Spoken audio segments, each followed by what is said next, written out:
Good evening and welcome to episode 14 of the Sullen Art Podcast. You're here with me, Nia, and we have Simon and Iqbal. Good evening. Good evening. And we have our special guest today, Rosie. Say hi. Hi. Hello. I have nothing else to say. That was a good first intro. That was a really good first intro. I'm pleased with that. I'm pleased with that. Okay, I did get confused between Sullen and art, though. Right. Okay. It is a tricky one, isn't it? So we're back in the living room. We have done most of the fun. First. I thought you were saying most of the fun. We've done most of the fun. All the fun bits finished. Yeah. This is the serious bit. We're in the No more serious laughing. rooms. Yeah. No, do not laugh. Do not laugh. We should say why we're in here. Go on It's then. because the grandfather clock's now working and it's interfering. Yeah. And we didn't want to have to stop time itself. Quite right. It's a dangerous business, that. Yeah. Don't mess with time. So Rosie, you were the winner of the Frequency House Swansea Poetry Slam 2019. So we've been talking about getting you on for some time. Are you resting on your laurels, or how's it been since? Oh, it's been amazing. Like 2019 was great, but I should really cash in on that a little bit more before the next person wins. That's Absolutely. Yeah, that's Or on just my win agenda. it again. I think, Undefeated champion. well, yeah, on and on and on, right? I think I judge next year, right? You are Yeah. actually, no, that is true. No, we have arranged it like that. Yeah. So the previous Which is winner comes back. great. Yeah. Yeah, I think that's fantastic. So, yeah, I need to cash in more on. What, out of interest, what did you think of the wonderful trophy? Because it's had a bit of ribbing by Simon and Chris. I've recently moved house. Everything I own is in boxes apart from that trophy. Lovely. That sits on a mantelpiece already. So, yet again, you've gone down the garden path and trying to lead the audience down the garden path. Yeah. Chris was the one Yes, he who was, said, he was. and you were the one who informed me because I didn't realise it was a trophy. So I'd like you to retract that. Okay. I Didn't realise it was a trophy. No. See, that's even worse, isn't it? No. You brought it up in episode 6. Anyway, so That's true. Yeah. the trophy. Did you like the trophy, though, in all honesty? Was it a bit garish? I think it's fantastic. There we go. See. That's all that matters. And it's only £8.99 off the inside. Oh, well, I didn't know that. You could Yeah, have kept but that it doesn't a matter. It doesn't secret. matter. I don't know. Couldn't you have got something a bit more useful for the winner? Like, I don't know, like some good stationery or some decent Good notebook. Or like a Sorry. notebook. Yeah, good notebooks. Okay, a notebook. Well, I'm happy to take. Well, no, it some advice seems on that. more like I'm not. Here's in- a pack of stationery. Well done. No, I'm not saying. I'm not saying here's some HB pencils, but you know what I Okay. mean. It's more in keeping with thanks for this, whatever it is. Well, okay. So, just to put it in perspective, what the winner gets then. It's not the trophy. It was also £100. Yeah, which is pretty good. And I got that after the bar closed. Ooh. So, Right. So you managed Couldn't to take spend it, yeah. to take all that home. yeah. And also the kudos of winning. I think it's pretty Yeah, good. that's amazing. It's a shame that the winner can't re-enter though. What do you think about that? Well, I think I also performed at the Fringe. That Yeah, was you part did, of yeah. it. So that was Yeah. great. I think it's all right.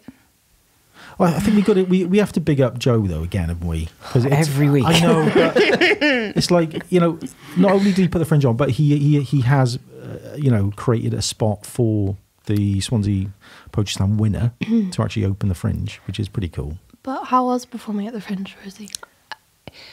Oh, it was amazing. Yeah.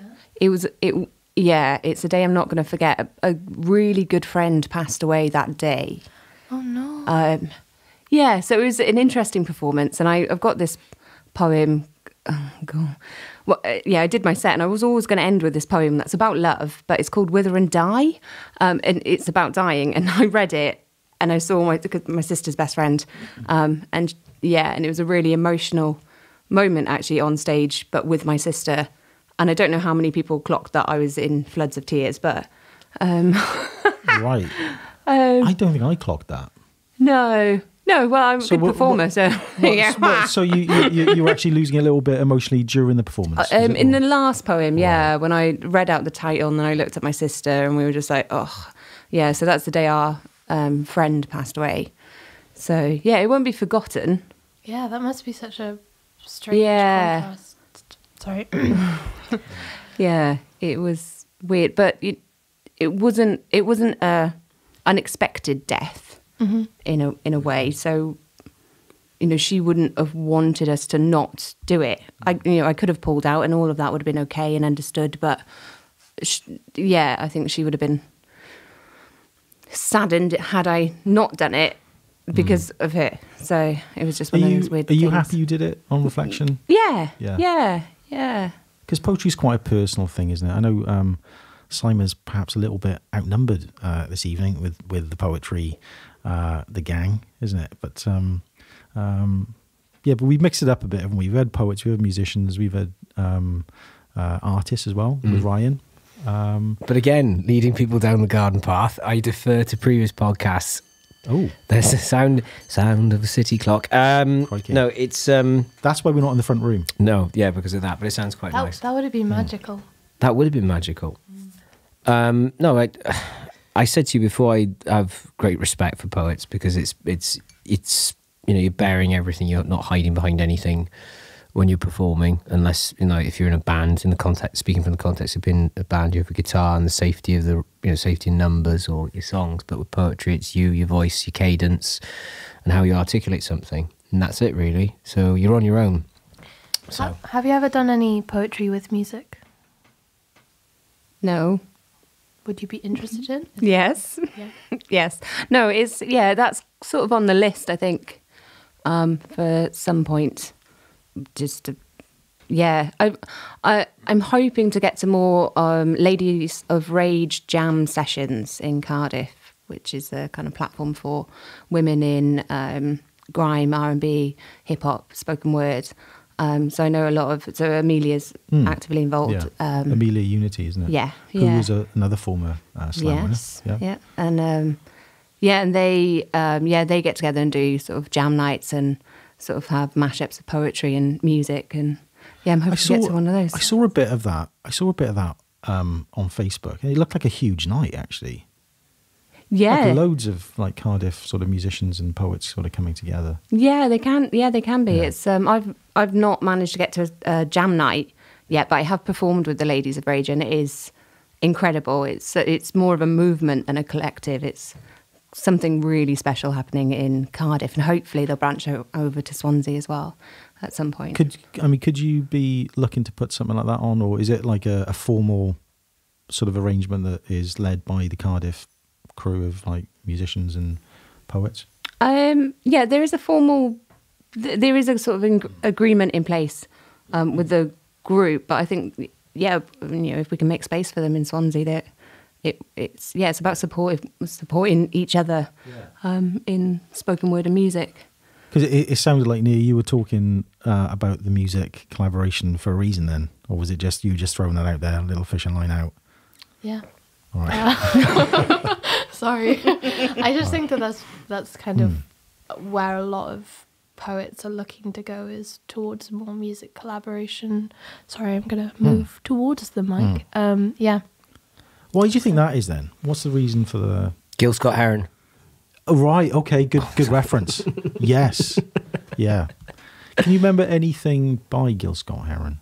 Quite a bit. I feel like it was the 70s, or is it later than that? The Revolution Will Not Be Televised, which is probably his most important, well, not an important piece, but... it's an amazing piece. Yeah, he the last thing he did was with XL Recordings, who Prodigy were on. I think it was something to do with Prodigy, but it was really stripped back, and it was him sort of at this end point of his life after quite a, colourful existence, reflecting. So a lot of it was very downplayed, the poetry and the sort of way he carried it out, and also the instrumentation with it. It was quite stripped back. Did you ever watch the TV series Luther? No. You never watched that? Well, you're missing out. But Is that with Idris you need Elba? to watch that. Yeah. Yeah. Right. There's one I of... also have not. I know. I'm with you on this one, Rosie. Really, is that good? It's incredible. Right. Oh, it's beautiful. I got upset with one thing in it, but I don't want to say one thing about it because it will ruin it, because one character leaves it, and I got really upset because he was my favourite. But that's, one of my favourites. But they use Me and the Devil which is one of the rare, not one of the rare occasions, but one of the occasions where Gil Scott-Heron's actually singing Me and the Devil, and it's fantastic. So yeah. But I mean, Tom Waits has sort of done collaborative stuff as well. You've also got who's the man who did Naked Lunch? Don't know.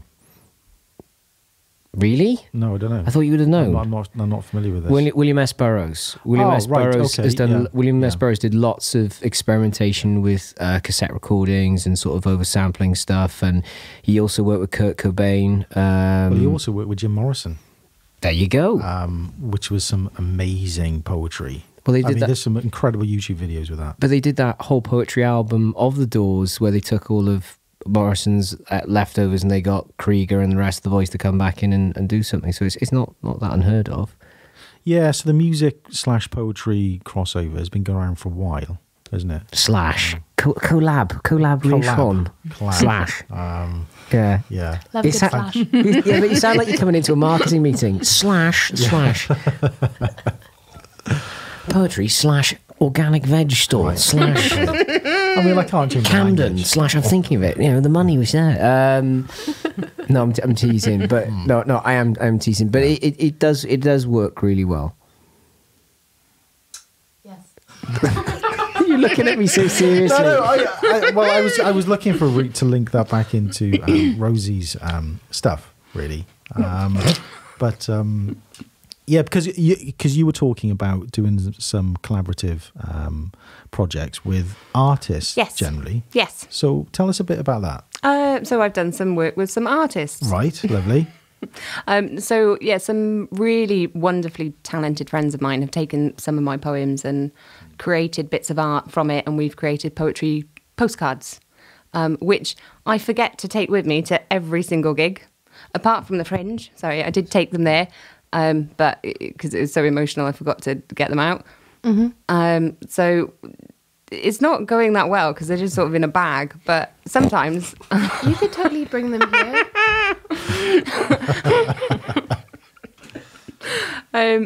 yeah, well, sometimes I give them out. So sometimes they're really beautiful. Like, they're really incredible bits of art with a nice poem on the back. We can edit that bit out if any of your friends are listening. Yeah, they put all the time and effort.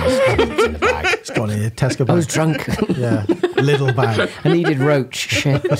Sorry, I didn't mean to swear. So it's the first podcast back of the new year. Any resolutions that you've made? Oh God, I've got some resolutions. I have some reservations, but that's different. I've got massive reservations, Same here. but yeah. Apart from probably drink less. I think really, and be a bit more productive. I am being more productive. I'm writing a lot more. So I'm Is quite, that because of the drinking? but I think drinking and poetry does go quite well No, together. I was going to say one thing. Are you going to get Rosie then and the Women of Rage to come down? I have said that right, haven't I? It's Women of Ladies of Rage. Ladies of Rage. Are you could you incorporate that into Well, Howl? Potentially, but I think they're a lot bigger than us, because Howl's quite small, like really. I think they would benefit from a yeah. stage at the Fringe. Oh, Joe Bailey say, gauntlet laid down. I hope you're listening. Probably not. In the lawns. But yeah, no, that would be pretty cool. Yeah, that would be very cool. Well, I think Swansea needs more things to kind of spice it up a little bit, doesn't it? I think things have been lacking a touch, But should we say? But back to your resolution. Sorry to sort go on of then. zigzag Yeah, and go on then. chicane through it. Right. I don't think anything needs to go with anything to validate an art form. So I mean, it's like almost you saying to me, being a musician, I should have like a harem, which I don't. You don't really need to have. Thanks for clarifying. Yeah. I was really sure of that. No, I have no harem. Wow. But you know what I mean. You don't it's need almost to. like a little dream, isn't it? What, to have a harem? Yeah, well, why not? I couldn't think of anything You've gotta- worse. you've gotta I have a like my goal. solitude. What I was going to say is, you don't need to have drink to be a good poet, surely. No, you don't. But it's part of the social thing of like kind of talking through ideas and sort of just having meandering conversations with people. I think, you know, having a drink or two does help that. If I'm sitting down and writing, I won't really be having a drink, in fairness. But how do you write, like, generally? Excellent question. It depends what I'm writing for. I dance. Yeah. Really? Yeah. So I do a 5 rhythms practice. It's a movement meditation. Load of hippies. Like, No, it's cool. I want to hear more. Flailing around to different rhythms. And after I've been moving, then I tend to find ways of writing. If it's more personal, that's kind of the process I'll go through. But weirdly, I write about really personal stuff. Mm-hmm. But occasionally someone will go, "Can you write a poem for my wedding?" And sure. Have you read my stuff? It's like wedding material. But if I've been given a task, then that's quite straightforward in some way. So, but if it's more personal, then I tend to hit the dance floor. Whenever I've written for a friend's wedding, I've always felt so guilty because I'm just like, I can't think of anything significant about you to write. I've not had that thought, but I can empathise, I think. Well, I think you've got to know someone really well, though, to tick like all the boxes. Yeah. If you're going to write something personal, I mean, I've been asked to write personal stuff a few times, like for a birthday or just for, you know, an occasion like that. But it's quite hard, I think, to write on demand as well, and do like really personal stuff. Do you think it's easier for you to write for a purpose? Does that kind of drive you? It's a different kind of writing. I don't think it's any easier or harder, but it's different. In some ways, it can be more fun. So I've got a couple of pieces and I'm sort of generating more around Welsh mythology, sort of bilingual pieces. I've got one about Blodeuwedd and now I've written a new one about Arianrhod, her mother-in-law. And they're quite fun. It's like doing the research and kind of gathering bits and it's constructing a story. So it's more distilling a story and I quite enjoy that process, but it's just really different to writing from a personal. What drew you into that sort of area of themes and myths and all the rest of it? Is it just a general interest in that area, or is it something else? Yes, I've got an interest in it. So I was Welsh medium educated. So our pantomime was like Welsh mythology, which is terrifying. I still have nightmares. But yeah, the Mabinogion is kind of drilled down your throat. And I got asked to write a poem for, it was called something, Characters and Fools. It was on April Fool's Day. And they asked me to write a poem about a fool or fooling. And I racked my brain for ages, months. And then I remembered the story of Blodeuwedd, and then I hit the dance floor, actually, in that one. And then just wrote the poem afterwards. I was like, okay, that's the poem. Because it kind of involves the trickster and betrayal and stuff. I think music does help you formulate poetry, essentially, isn't it? I was walking around Singleton Park earlier this evening, listening to, do you remember Left Field, the band Left Field? Were you listening to Burn Hollywood Burn by the one featuring John Lydon? No. All right, okay. No. Which track? I can't remember which track it was, but it was... What kind of spiritualism was that? Well, I thought he was like in sort of this envisaged rage. No, it wasn't envisaged rage. Which but was it's interesting that that's what you thought it was. leftism, or was yes, it was leftism? Right, leftism, okay. Which I think is one of the finest albums of all time. I'll put that out there. I think it's a brilliant album. But it just takes you into this different place. And you know, I was saying last week about I think poetry's got a strong link to sort of shamanistic tendencies or thinking. And when you start tapping into that and kind of going with it, it does fire off all sorts of like weird stuff in your head. Well, why? You know, you listen. So, I mean, it's from the same sort of. Oh, actually, I had amendments from last week. The last. Oh, very good. Yeah. No, sorry. Rosie won't understand what we're talking about here. But the last blockbuster isn't actually in Alaska. It's currently in Portland. Oregon. Right. Okay, so that's one thing. The Oopsie video daisy. shop. The video shop, yes, I got it wrong. Yeah. I'm having to address this. And the term is wheelhouse, not Millhouse. Millhouse is a character in The Simpsons. We should do this at the start of every podcast. Yes, we should. Because There was something else I can't remember. the great bit about this is that we're having to go back and like essentially Google or wiki stuff that we've said liberally Yeah, on a podcast, which is clearly completely false. yeah. I didn't want to do a disservice to No. the last Blockbuster in Portland, Oregon, but the one in Alaska shut like 2 years ago, which made me really sad. So was that the second from? So that was the last two. Sorry? So there were two then. I think there was more than two at that point, but yeah. But I think that the one in Oregon just survives because people go there. It's like, oh my god, it's Blockbuster. But you were saying from last week's when we were talking about it earlier today, you don't. So from the same sort of stable left field, do you ever listen to like Massive Attack walking around? Because that was my walking around Bristol Right. music. Right. I did like Massive Attack. Blue Lines, I think, was a really good album. But just in terms of like firing poetry stuff, I've been listening to leftism a lot as a means of like Rhythm? triggering stuff. No, it's more than that. It's almost I wouldn't say transcendental. Transcendental. It's not Transcendental it's- yeah. modification. Oh, very good. We might have to wiki that phrase as well. It does exist. But, okay. No, it does take you out of yourself. Like, you know, with your themes and your poetry, Rosie, you don't stick with sort of standard everyday stuff, do you? You kind of look to Depends. drill down a little bit in sort of weirder areas of life. Is that fair to say? I guess so. It depends on the poem. I've got poems Yeah. about like not doing the washing up, you know? Right. Okay. Because that's the sort of stuff I tend not to be that interested in. I'll be honest. I know the everyday, the sort of. Oh, it's very everyday's- good. Right. I no doubt. No Goes doubt. into existential doubt. existence and all Yeah. sorts. Oh, does it? Yeah.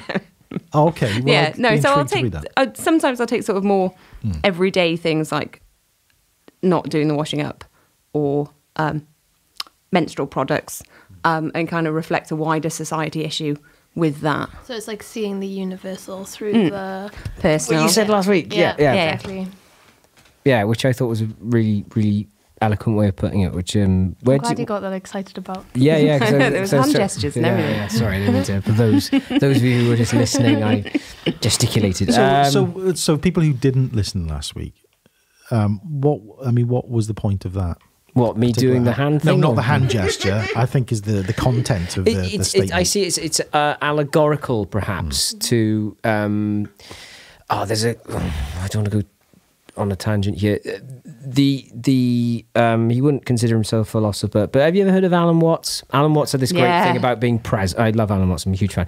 He has a thing on the washing up and stuff about saying you can only ever wash one plate or one thing at a time, and it's like little things like that which I think are quite cool. That if you can craft, the mundane into sort of a wider thing, and washing up is quite therapeutic in a way. Doing repetitive tasks can be incredibly therapeutic, and it can sort of spark something in you because you're preoccupied with a basic thing like move component A to part B, and in the interim the brain's doing something else. Maybe it's like it's walking without moving.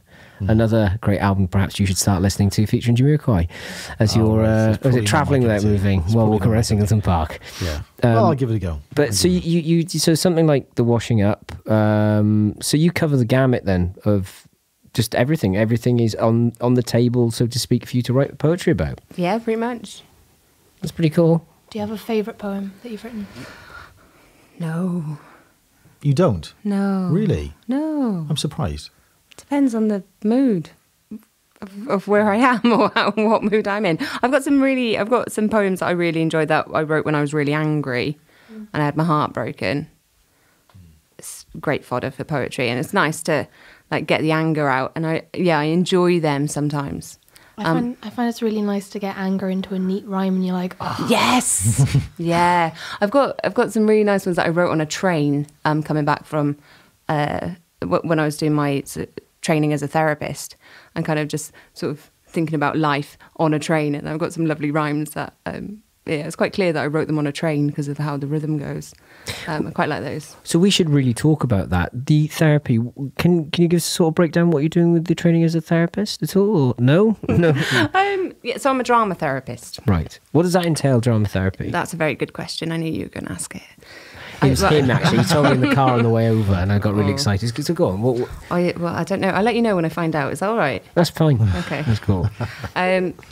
No, drama therapy it's a creative art psychotherapy. So it's one of the art therapies, and it draws from drama and theatre as a creative modality to support people where they're at with what they're going through, depending on where they're at and what they're going through. So it's.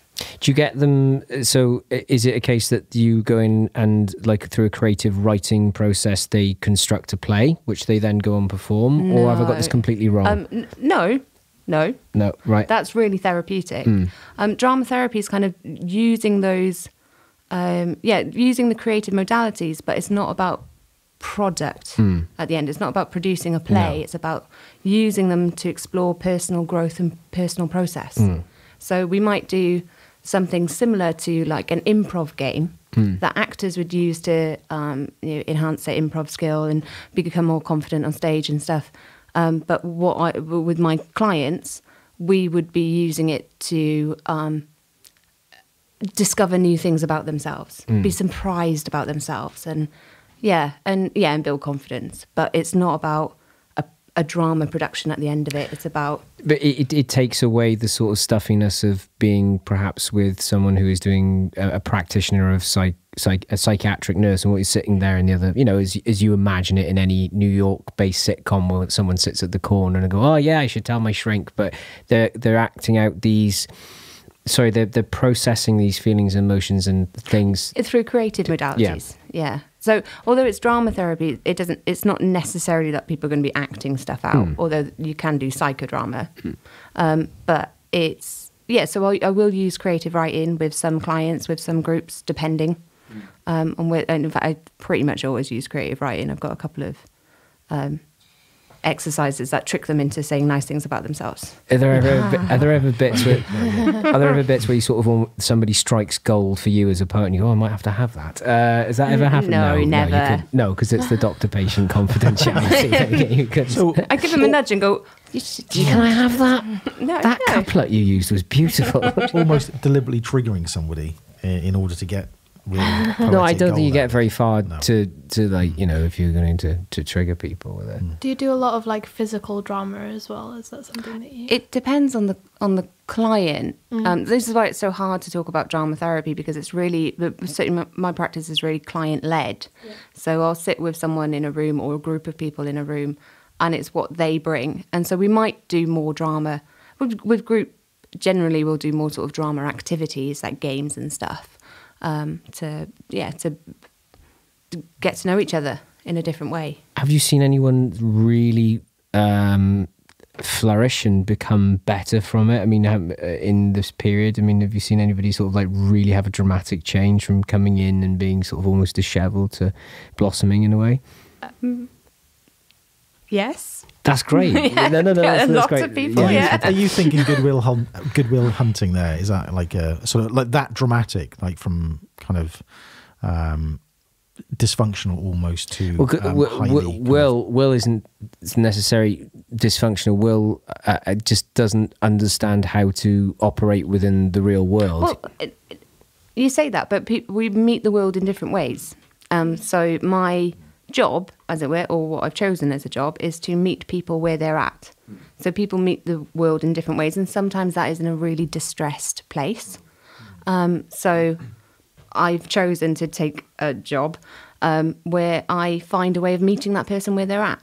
And by meeting them there, we can maybe find a way to somewhere else and meet the world in a different way. How long have you been doing it, if you don't mind me asking? So I've been qualified in 2016, so 2020. So the reward that you must get from nurturing somebody back to, a good place emotionally and mentally must be amazing.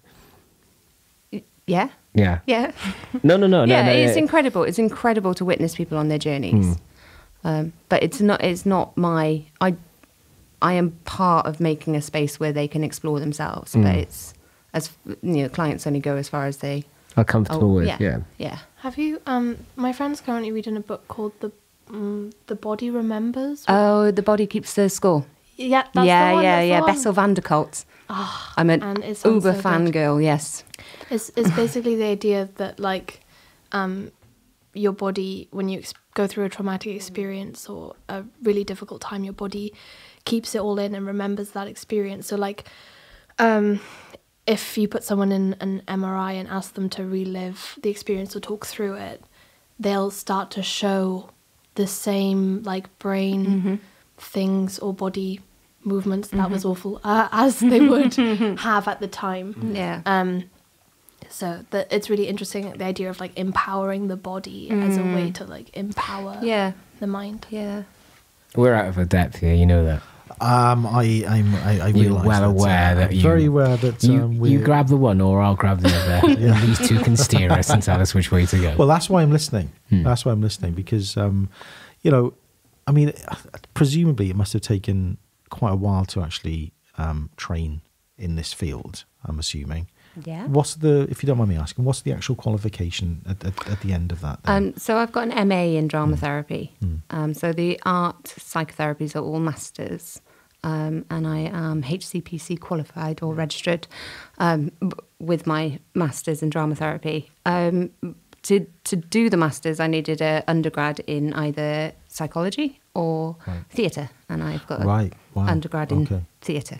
And you didn't get those from Swansea, though, did you? I did not. You were elsewhere, but you moved to Swansea. Yeah. Where did you train, if you don't mind me asking? So I did my training at Roehampton. I did the part-time 3-year course, which is, I think, the oldest running drama therapy course now, because Exeter closed down. And the other courses are still, well, they're not new anymore, but they... it's been running 20-something years. So how do you get your clients then? Do they sort of come through the university, or they sort of privately kind of... Yeah, so at the moment I work contact you? at the university and I work with students. But I've got a kind of dual role. So I'm a mental health practitioner and do some solution-focused work, which is more talking therapy, where I just sort of talk.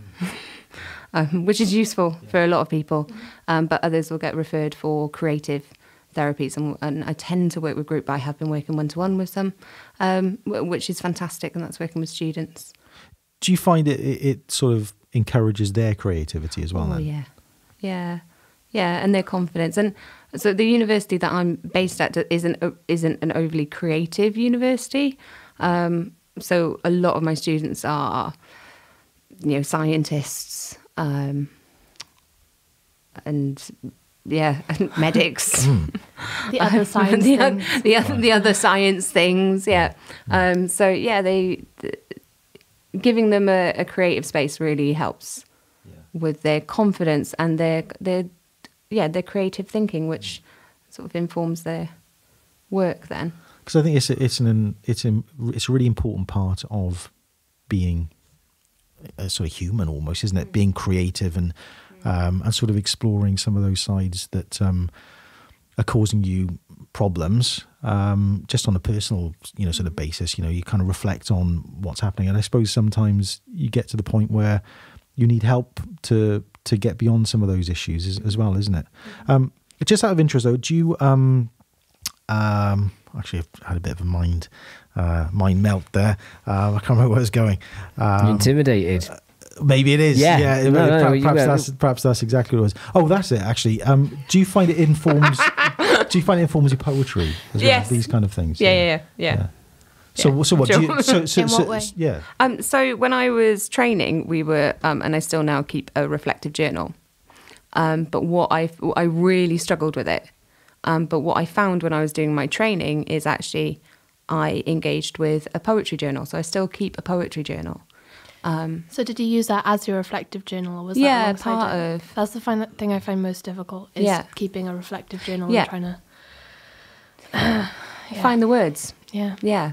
And because often when we're reflecting, it can come in fragments. When we're looking at trauma, that is often fragmented. I found a poetry journal really helpful. Poetry and art journal alongside each other. And then through that poem or that piece of art, I could find the word to put in a sentence to submit it to my tutors. That's really lovely. Yeah. Do you, a reflective journal is like something that you do on a lot of psychology or therapy courses, where you have to, when you go to your lectures or when you do things, at the end of them you have to reflect on what you think you learnt, how that applies to your life, how it has sparked other interests, where it's led you, and it really makes you like think about the whole process of learning as a thing. Yeah. It's cool. Scary though. No, I mean, I can imagine it would be scary if you were in a place that was quite traumatic or turbulent, to then go back and look at it and think, wow, that's, you know what I mean? In retrospect, if you were to come back to it, I mean, because the only way I'm trying to relate to that, obviously, is through, you know, I don't say songwriting, so I won't give myself that title.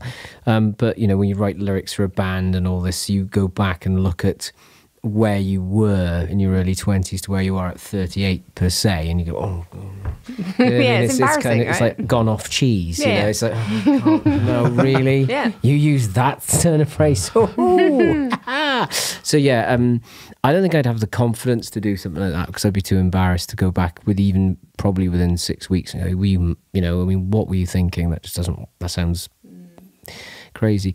But part of that is probably just getting it out, though, isn't it? And getting it down. And part of expressing it on the page is about understanding it for yourself. So as you're writing it through. But see, this is something that Rosie just brought up, saying, sorry, I'm paraphrasing now, you meeting people where they're comfortable with things. So like I'm meeting people where they're at. They're not necessarily comfortable. okay, in that where they're place. at. So from where I'm at as a, you know, I'm predominantly a musician. So Or I'm like, trying to, yeah, like, no, this yeah. is great. You're doing a good thing. So it would be a case that, like, for me, I wouldn't be comfortable in sort of writing it down, so I'd have to express it through something else, you know, through music and whatnot. So I do get something out from it. I think you're, just off the point slightly, I do think you're quite a reflective person, though, Simon. Oh, massively. I just brought up Alan Watts, of course, I'm reflective. Yeah. No, but this is it. I mean, you know, I think there's a lot of people that I meet in my day job where that sort of... At Poundland. Yeah, well, let's not go into the actual job. No, I know that. mean, I was trying to make it light, 'cause it was getting... But essentially, okay. No, I hate having my ego. I don't... Yeah, go on. No, it's... No, the point I'm making is that, you know, people aren't necessarily instinctively sort of reflective as people. And you kind of... But you can drive yourself mad with it, though. Sorry, Rosie, you were saying you... Oh, yeah. So, oh God. We're going deep. Well, We're going no, deep on I've this. just realised that I've said this like 3 times today. No, but there's the gift of reflection is growth, and so if you're driving yourself mad with going over and over and over, that's more Ruminating. I love the word ruminating. But I understand why it's used in a kind of more negative way, that you're just going over, you're churning over, and you're not finding a way through. So reflection gives us the gift of growth. So we don't get stuck if we're reflecting. But I think it's also good that you're sharing that as well, isn't it? And people, I think if you're a natural sort of reflector or thinker, I think you need to have somebody else to kind of share that with, to see whether it's a healthy thing, ruminating on a particular aspect. I mean, like I just about to say about you, Simon, I think you're a very open person when you share stuff. If you've got an issue, you just put it on the table. Oh, yeah. Well, I mean, I still have counselling from time to time, so you know, I'm quite proud of the fact that I do. It's not like a virtue signal. Well, you know, it is funny when you're in a conversation with somebody. I was talking to my shrink last week. I should see my psychiatrist. No, he's not. He's a counsellor. But I think everybody should have counselling. I think it should be available on the NHS. I think it shouldn't be this... sorry, I'm going to slight tangential rant there, but I think it should be free to all. I don't think just quaffing medication is the answer. I think there does need to be a talk and a chat, a little chat, just a one-to-one, because you can die of loneliness. It's well documented. And anyway, so we were saying about reflection. Yes, I think there was something I picked up on it. I was watching something the other day, and it was about how to really deal with a negative experience is to almost embrace it and inhabit it and live with it. Not to sort of this nightmarish sort of thing, because obviously in context, a traumatic experience for me is having a broken heart, or I lost my father, so it's not as terrible as what other people have. But it was, I don't know if it was Freud or it was Jung, but somebody was referencing it in the context of how to deal with that sort of turmoil, and then from that you grow, essentially. But I've just paraphrased it and gone over it completely. But thank you. I'm flattered that you consider me to be reflective. A nuisance, I thought it was. All right. Normally, but I honestly think that, like, when I was doing the reflective journal, to think about what you said about finding things cringy, that because I had to do it week on week, you kind of get to the point where you move beyond the cringe and you start to empathize with your past self, and rather than seeing things as like, oh, I can't believe I did that, or oh, that was a mistake, it's more like, this is the place I was coming from. And then that kind of, for me at least, improved some of the negative self-thoughts that I always had about things that I'd written or things that I'd done. But I can't imagine you doing much negative. I mean, okay, well, that was just me being nice and flippant, but you were saying? I can't remember what I was going to say. We're talking about self-reflection, and you were giving me a massive ego boost. And then Nia it was came something that Nia triggered, and it's lost in the ether for a minute, so I'll have to come back to Okay, that. so let's try and get back to it very quickly. So Right. Nia was saying about the reflective journal, coming to terms with your sort of less well-established thoughts, shall we say, over a period of time. Right, okay, very good. So it was something about being gentle and kind to yourself, and not being, I suppose, not being judgmental about it, looking at it in a more kind of compassionate and objective way. Hugging the cactus. Well, yes, yeah, absolutely. I didn't come up with that. Right, okay, Alan Watts or no, it wasn't Alan Watts. No, it's actually going to make me sound even more ridiculous. It was actually Robert Downey Jr. Oh, right, okay. Yeah. So it was talking about forgiveness because Mel Gibson was finally brought in from the cold because he said some things which were a bit, well, okay, all right. And I think it was some award ceremony, and he turned around and said, everybody, should kind of hug the cactus every now and again. But there we go. But let's not get into the idiosyncrasies of Hollywood, because that's a whole series of podcasts on their own, But and we've talked about it before, you and I, Jung, accepting both light and shade of existence and whatnot. It's important to. But I think personal growth moving forward is also about being kind with parts of yourself that you either feel guilt or shame about, or you just feel disappointed about, and that weight then sort of drags you down, doesn't it? And I think being able to offload it. And having someone there at hand to be able to say, look, we all make mistakes, or we all carry some level of baggage. And it's about being able to put it to one side, have your scars, but kind of, put it to one side as well to grow, I guess. I think we've lost a little bit of that discipline, because in the, this is I'm going to sound really pretentious here. In the 21st century with social media, the striving for perfection. Oh, right. Yeah. Oh. Yeah. With the way that we filter everything, including our thoughts on Twitter, Facebook status updates, and Instagram. It's no wonder we find ourselves in a state where people need a lot more help, because they can never live up to this idolized version of themselves, which they then have fed back to them because everybody else is trying the same thing. There's also the really interesting concept of, like, you're not allowed to forget things, because usually when we're reflecting on our past selves, we push away some of the bad things that we've done, whereas in an age of social media, like, there are people growing up who have like a decade now of things they've done wrong. I'm so pleased coming up on their memories every few days. Yeah, I was going to say, I'm so pleased I haven't grown up, from a young age with social media. I think it would have been just the most awful thing Yeah, ever. think about it from the context. If you were a teenager, whether that be a boy or a girl, and you have a crush, and then you confide in somebody, and like when you're in school, then you're sort of like laughed at and made fun of, because I'm sure that always happened to everybody at this table. It's like, you fancy me? Can you imagine that, but amplified on social media, where there's a series of ones and zeros trapped in eternity on the internet? You know, with the humiliation must be. Break someone of you know, sort of our age, but for someone who isn't formed as an adult yet, still an adolescent, that just must cripple them. And breaking confidentiality is really gross. Like when I was in primary school, I wrote an anonymous Valentine's card to this boy, and I had the worst handwriting in the world, and my teacher at the time was like, "This is Nia." Just that pain alone is still with me. Wow. So I can't imagine that, but amplified forever. But it also exposes quite a dark side of because children can be brutal, and adolescents can be brutal, and adults can be brutal.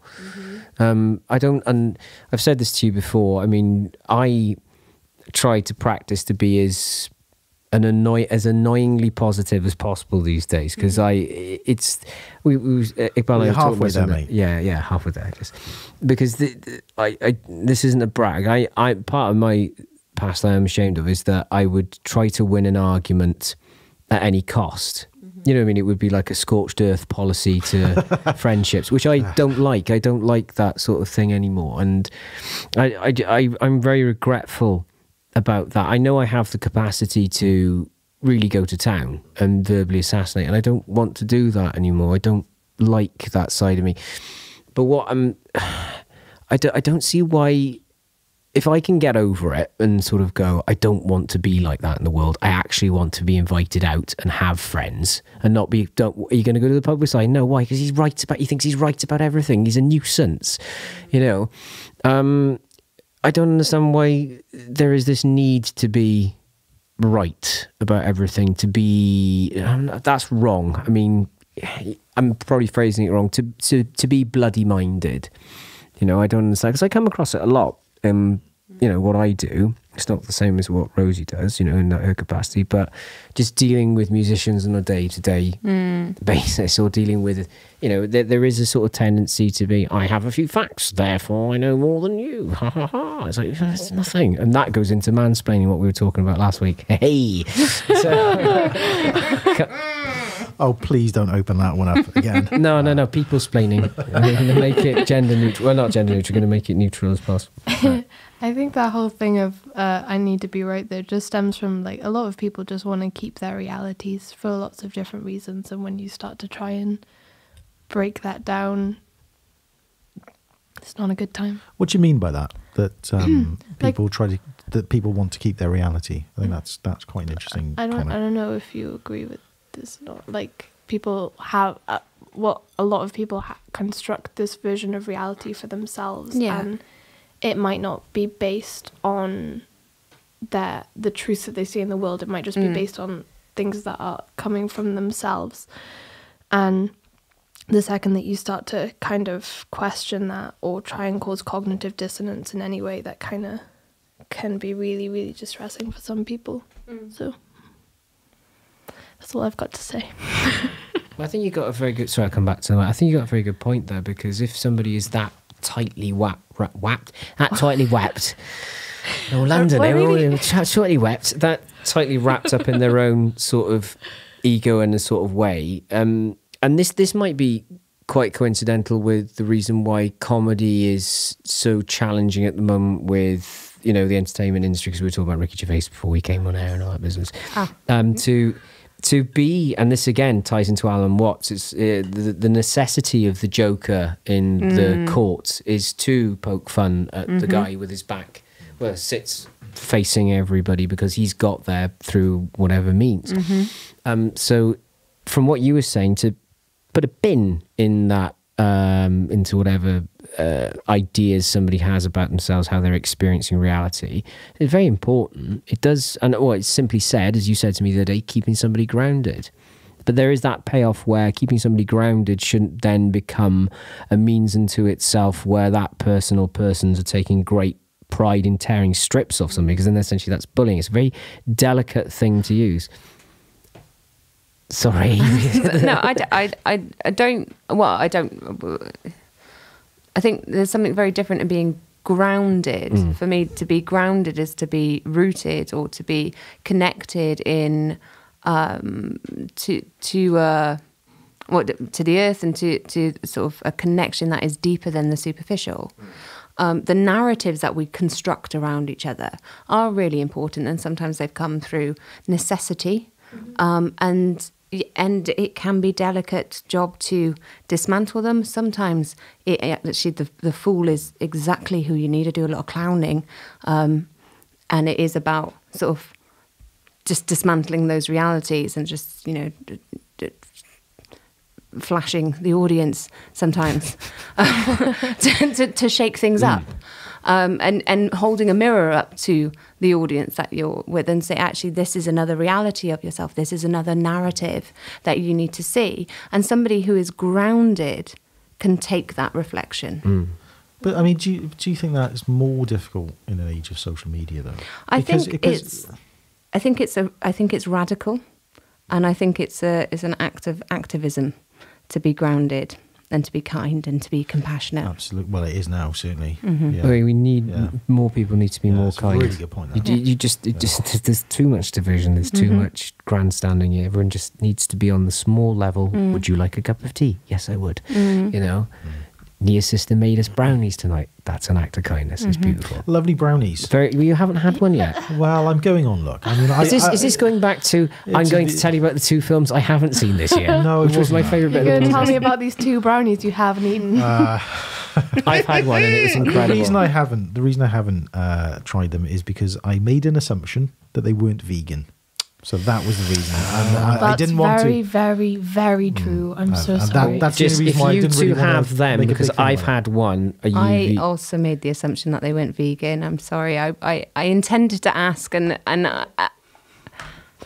See, it's immediately a more civilized podcast, isn't it? We got brownies on the table. We got tea going.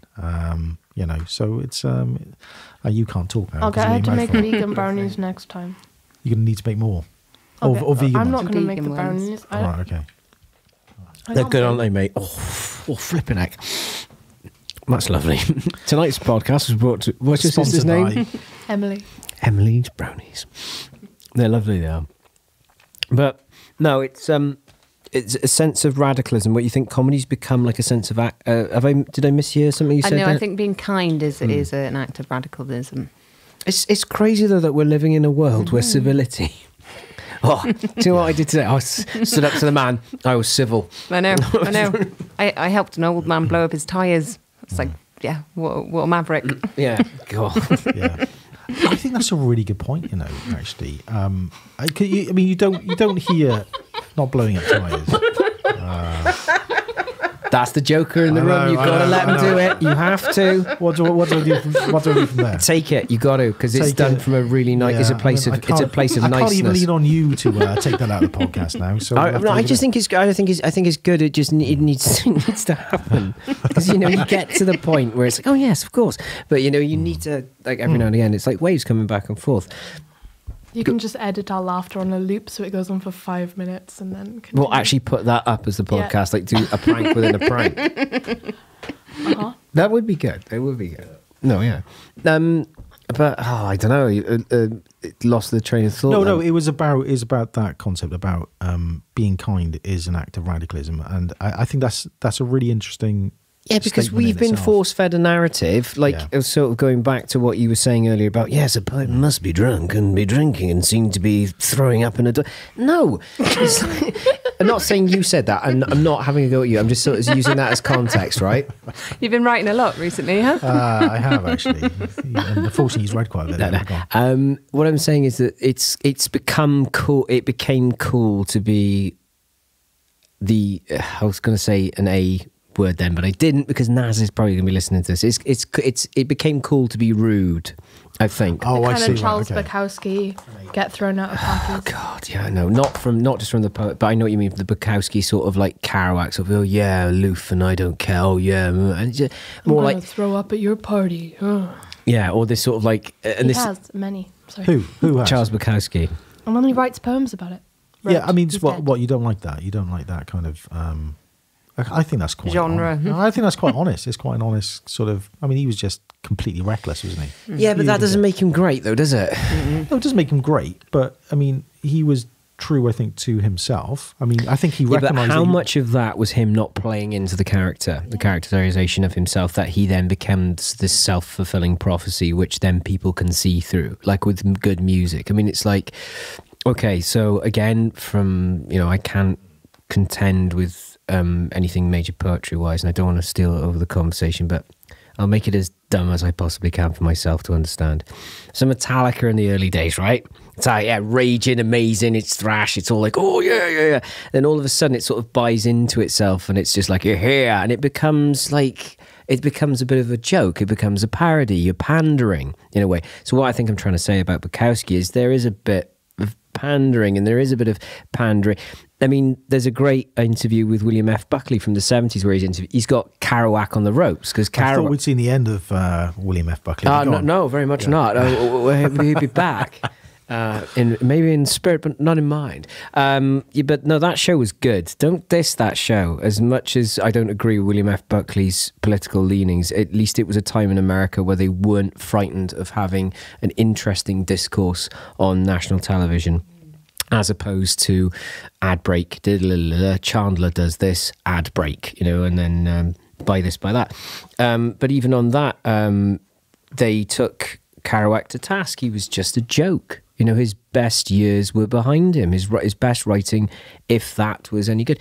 Is it Dharma Bums? When he wrote Dharma Bums, there was another book that I was informed. A very good friend of mine, Ed, was telling me that they went off to try and do this sort of... It was when Japanese culture was sort of being embraced in the US. And I'm going to get this wrong, so I'll have to fact check it again. Fact check it on the next podcast. Oh, well, but from what Ed was telling me, they went off and they met a sensei, a practitioner of some form of Japanese martial art, and they went there and they had all these ideas and, oh yeah, man, and all this, and they were trying to understand Zen, and the guy just laughed them out the room because they went in with a projection of, oh yeah, we've read your readings, oh we understand, oh yeah, and it's like, well, no, that is not what the whole point or concept of Zen is. I'm not trying to get into this because I don't understand Zen. It's the lesson never ends. But it's that thing. It's pandering and it's becoming, like I said with Bukowski, something within itself. I gone tangential. Yeah, it was tangential. I was trying to. Sorry, I'll rein that in. I'm work out how sorry. to steer that back in. Steer it back in, please. Steer it back in. Word salad. Yeah, I think that Bukowski's only good if you consider him to be putting forward like a caricature or putting forward some kind of persona that isn't actually him, because then it just gets really sad. Well, I think he was a very desperately sad person, wasn't he? Yeah, but he wouldn't have I gone don't to think- he wouldn't have gone to a 7-Eleven and acted like that, would he? He wouldn't have got served. Well, so you. So what are you saying? It's a good point. I'm to just be saying. fair. I'm just saying. It's like, have you ever seen the thing where he's talking about he doesn't like stoners and he's going, oh hey Matt, you can't imagine him sort of going like grizzled and gnarled going to get a pint of milk. Morning Charles, how are you? He's Yeah, not but look, gonna. I mean, but somebody doesn't live like that until the day they die, just because it's a character that they're just trying to amuse people with. No, I wouldn't say amuse people with, but it's a form, again, of protection. It's like it's surrounding themselves, because they're traumatized by the world. And then you're supported by, say, you're then lauded as some great modern philosopher, stroke artist, poet. And then, of course, you're going to start enjoying the smell of your own farts, to put it bluntly. Of course, you're going to start believing your own hype and BS. That's what I think. I think, but I don't think... God, see, I'm pretentious now because we're going, Bukowski wasn't real. He wasn't. But what is real? Real for Bukowski would have been insufferable. You wouldn't want to be in a room with him. You wouldn't want to go drink with him, would you? You wouldn't, because you'd be carrying out this caricature of who he was. To be fair, he does write that other people find him insufferable. Mm-hmm. At least he's self-effacing. Yeah. What's your take? Rosie wants to go home. Yeah. I'm just following. This is really interesting. Riveting. I saw a poetry reading he did in a college auditorium, and he was sat at the front. It must have been in the 60s, and he was necking pints of red wine. I mean, you cannot drink like that. You can't just adopt that as a personality. It's got to be so ingrained in who you are that I don't think it's I don't think it can't be just for show at that point. Well, Hunter S. Thompson did it. Hunter S. Thompson never started out like that. As soon as he had the incident with the Hells Angels and everything, he was actually quite a really well together guy. And then, because I think he was late with something for Rolling Stone, he just wrote a load of nonsense, gonzo journalism got off his face, and they were like, "Hey, that's marketable." And he went, "All right, then, well, I'll perform that for you." And there's even footage of him getting really angry with the initial two people who were writing Fear and Loathing and directing it, because they turned it into a cartoon. Because there was two characters. He wasn't sure who he was anymore. Was he Hunter S. Thompson or Raoul Duke, who was writing under us? But there we are. Didn't Jim Carrey have a breakdown about that? Yeah, Jim Carrey, though, I'm very distrustful of. I don't want him on the podcast. We're not going to write him a letter. Yeah. Quick, cancel the invitation. So, Rosie, you've got a few projects sort of coming up, and there's a conference, I believe, on drama therapy. Yeah, so Drama Therapy Wales is a, I'm going to say collective. I'm sure they'll agree with me on that. We're not an organisation as such, but we are a group of drama therapists or trainee drama therapists in Wales, predominantly South Wales. There aren't that many. I don't think there's any. There might be one drama therapist up North Wales. Fighting the good fight. I'll let you know. Yeah, just go on. And we organise a conference every year. We had a fallow year in 2018, but we came back last year with a conference, and we brought it to Swansea. And it was amazing. And it was our biggest conference yet. We had about 90 delegates. We had a clown as a keynote speaker. Oh, that's fantastic. Holly Stoppett, who's a drama therapist in Bristol, but is from Cardiff originally. She's amazing. And that's what we do. So we sort of support each other as drama therapists, support the community of drama therapists and the work that we're all doing in Wales. And we celebrate with a conference every year. And I think I'm assuming, and I think I'm okay to assume, that we'll be back in Swansea next year. So it'll be in the November 2020 back in Swansea. So it's a professionals kind of conference essentially. Yeah, right? Yeah, but it's accessible for anyone with an interest in drama therapy.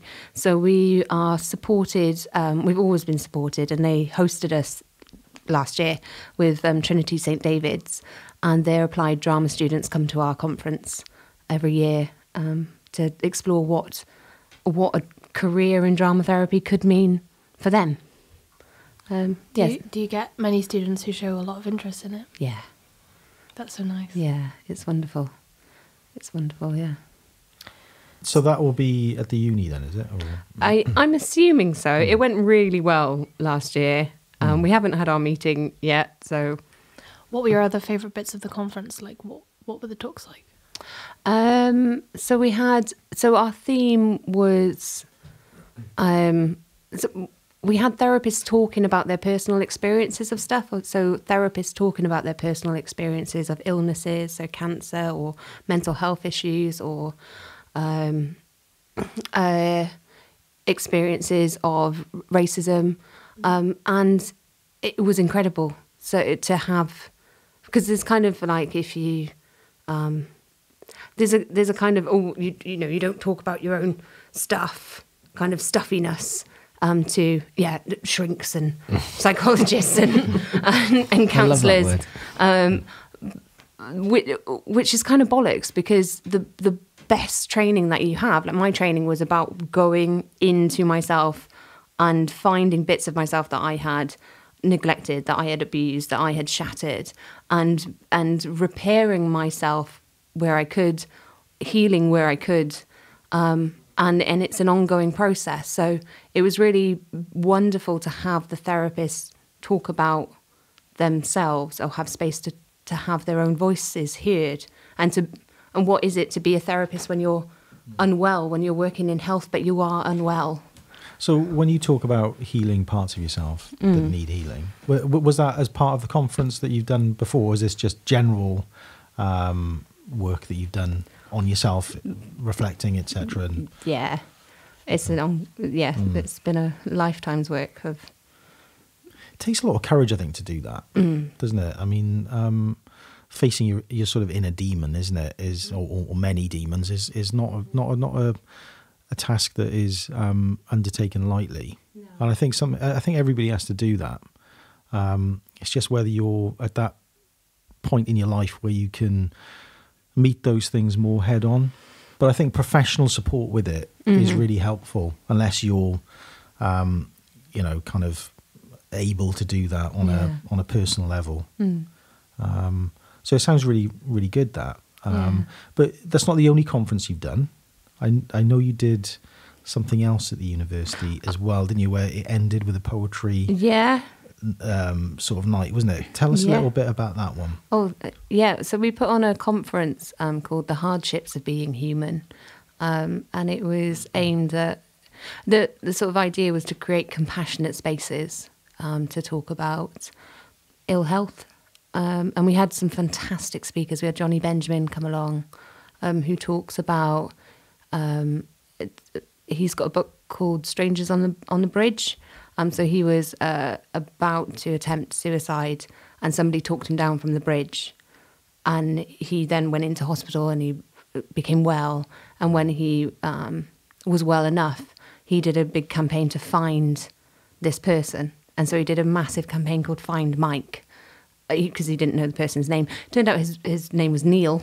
Might have been part of and now they tour together, speaking at conferences about their... That's amazing. Well, both of them together were doing... Yeah, wow. Yeah, so they didn't talk at our conference together because Neil had a new baby.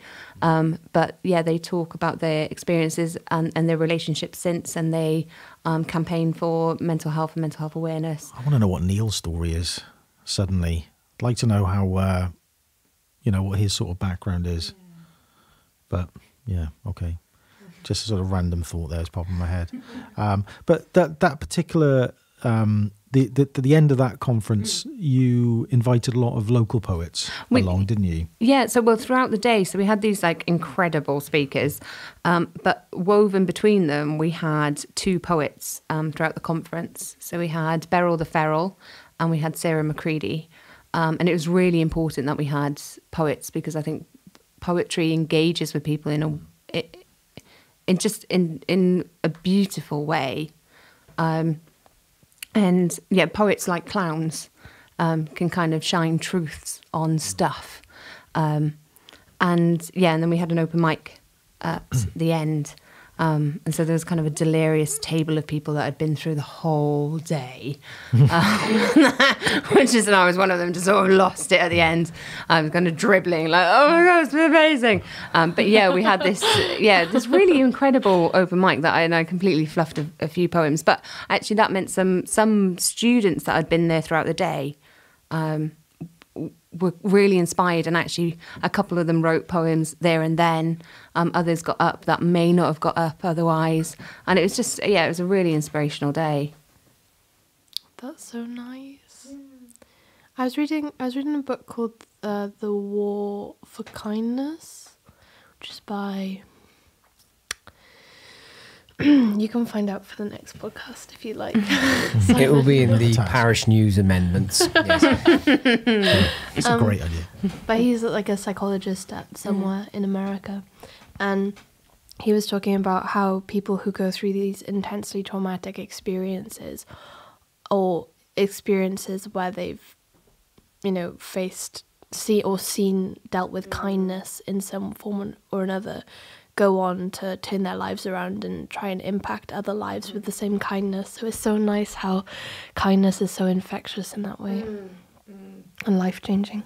Oh yeah, I agree with it. I always use the analogy of that you can't save the world, but if you imagine it's your little back garden and everybody else's back garden leads on to everybody else's back garden like a patchwork quilt. If you just maintain that little bit of land and just be all right to people, it does soon. You're always going to be the human condition. You will always meet somebody who is unreachable or unsavable, but Yeah.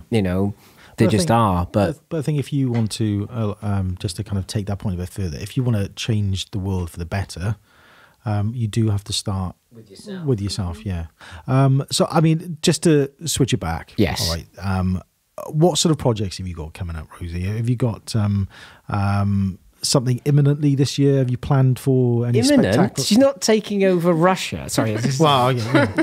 How do you know? imminent? Maybe she is. You don't know. Let's not prejudge it. My creative diary for 2020 is open for invitations. Right. Okay. That's my way of saying I've got nothing in my diary.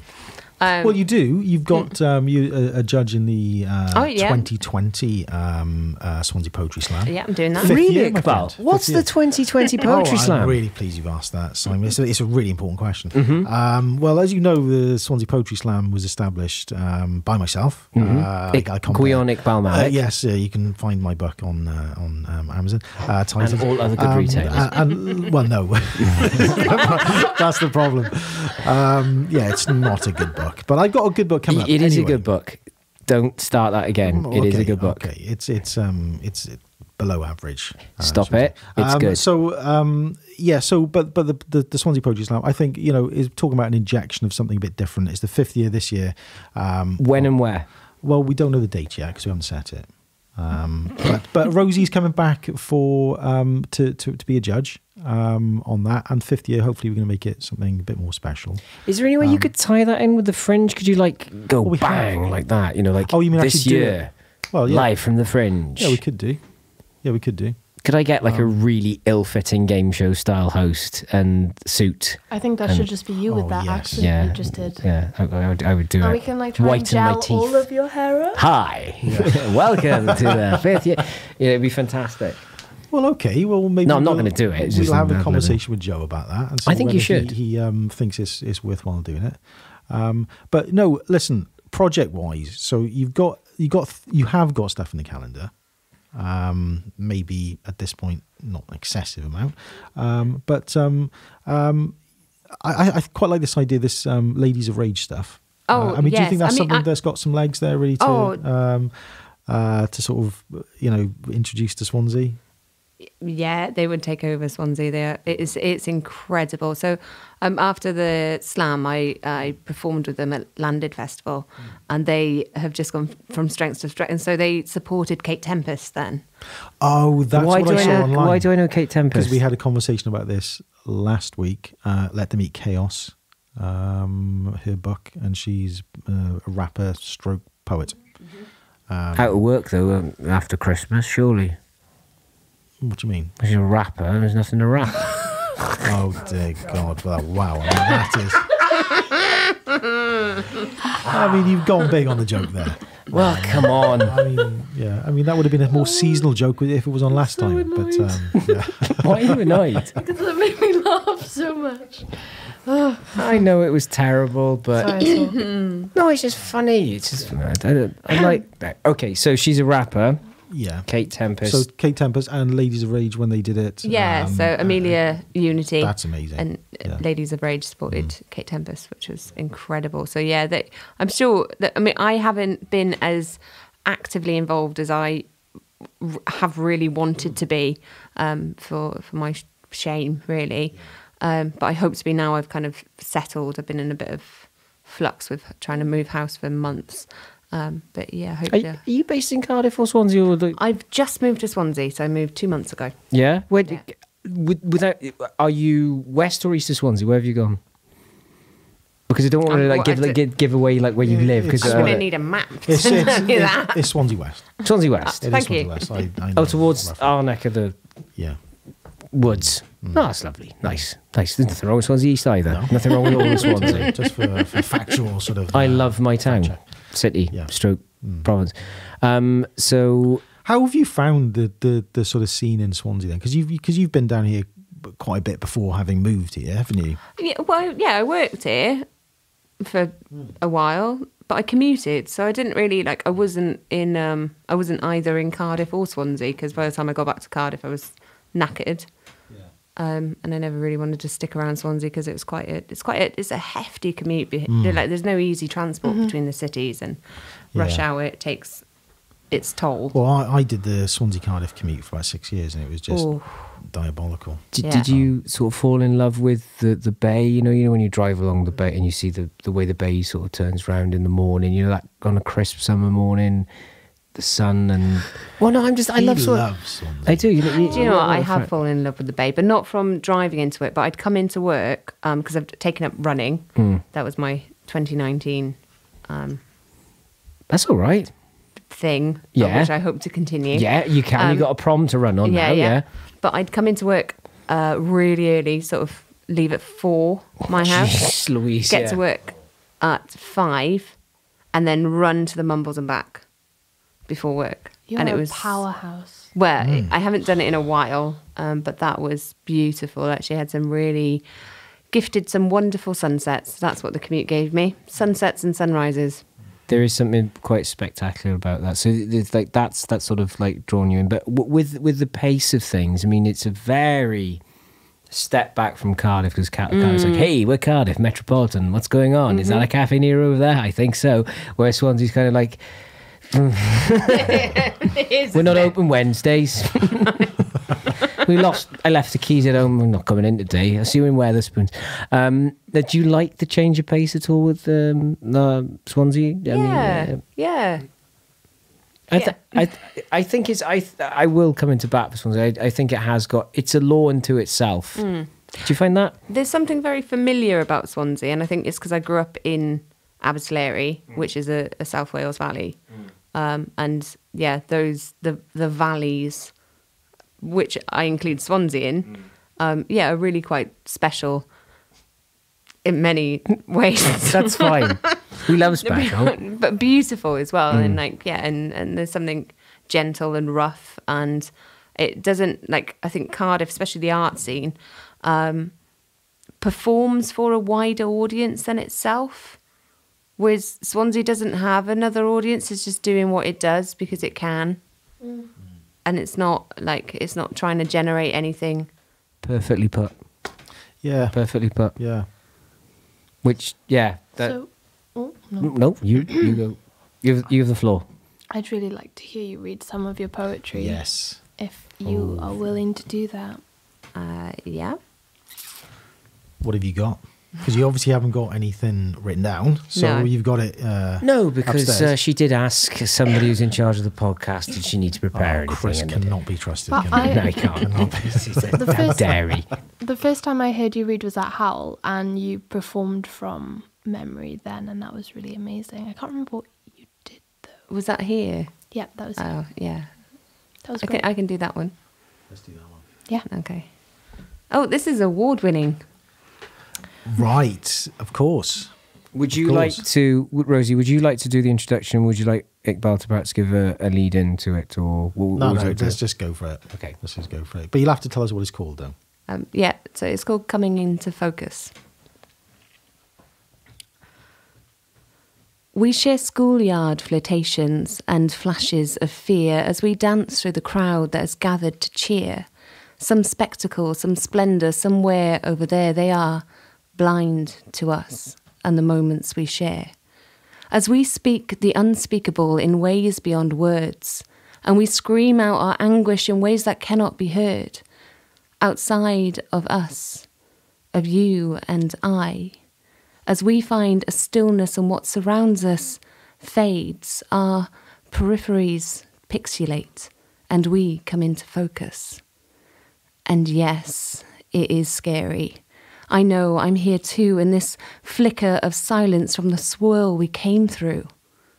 We are that point between breath, between the in and the out, a tender exchange of life-giving and spent, unknown and unnoticed by those that wander in our blurry edges. Thank you very much. Thank you very much indeed. That was just as good, if not better, the second time round, and through these earphones. Yeah, Oh. the earphones does add a certain bassy sort of tone to it, doesn't it? It's quite nice. I'd like to thank Rosie Buffin for that lovely. What's it called? What's that poem called? Coming into focus. Coming into focus. Is there a collected works at all with that in it, or No. is it going to be? No, maybe one day. Well, see, no, I kind of like that attitude, if I'm honest with you. That, you know, there's no pressing need to publish something. I just kind of like that. It's like, well, you're doing art for the sake of art. Yeah, but you're mates with Rosie, so you can have it on tap. Yeah, and that's you run true. your own That whole is true. thing. That So is in fairness, you are depriving. Yeah. This is a thing I was going to ask Rosie. Okay, there isn't a really good representation in mainstream media. I hate that term of phrase, but let's just say there isn't. Is there for poetry? There isn't like a poet's corner, is there? Anymore? There isn't something. Well, there is that like pub on the bay. Hoisted by my own petard. Oh yeah. Laugh it up. Laugh it up, Nia. No. But no, that was good. She's No, quite funny, she she's, is. Yeah, she's better than me. Crying myself to sleep tonight. Been demoted. It's fine, it's good. I was I'm not quite as cliched as the rapping present. I thought that was a stroke of genius. That was I'm good. sorry. That was good. Oh, I just We wanted don't need to to tear other people down. To No, bring you're ourselves right. up, You're right. I shouldn't do that. No, we did, it's just that, But you were No, going to say you were But just. there like isn't to- though, is there? I mean, there isn't a thing for. There isn't like a place for poetry at the moment. You don't have it on the BBC. That'd be cool. Oh. Don't or do you? Or if I'm wrong, tell me. You have it on those bloody nationwide adverts. You do have it on the cannot nation. bear. Yeah, but why not Cannot something? Why not something like on a Sunday? Not a Sunday, but like a program dedicated to. This week we're with the poet laureate for. I know, is there one for Bath? Or something like that. We're speaking to this poet laureate, or we're speaking to this young and up and coming poet. Like a whole program dedicated to it. Why isn't there? Don't know. I mean, I think poetry is fairly popular. Yeah. But, There's a program on Radio 4. Oh yeah, there is. Yeah, yeah, you're right. We can. Well, I'm not just saying this, but I suppose it depends how much you. Oh, 10 o'clock no. bedtime. Is this going to be now incorporated into the podcast? Well, We're gonna- it will be now because it coincides with the time that we. why has he recorded put that? I'm not sure. Why has that happened now? I'm not sure, but I Is like Jeff it. trying to give us a subtle hint he doesn't want us here? I'm going to set all the clocks to work now. No. But no, I had envisaged that, and it wouldn't be like some sort of desperate sort of TV show presented by Craig Charles, going around saying, "Oh yeah, Craig Charles started off as a poet. yeah, I know." Really? Yes. There was a show I remember in the 80s where it was sort of this ad hoc thing. Napalm Death were on it, and there was things like poetry and all these things thrown in together. It was a little bit, in hindsight, and this is no disrespect to Craig Charles. I love Craig Charles. He's brilliant. Yeah. Well, all right. In my mind, as Dave Lister in Red Dwarf, which is Yes. that's all it exists. If I can, Robot Wars.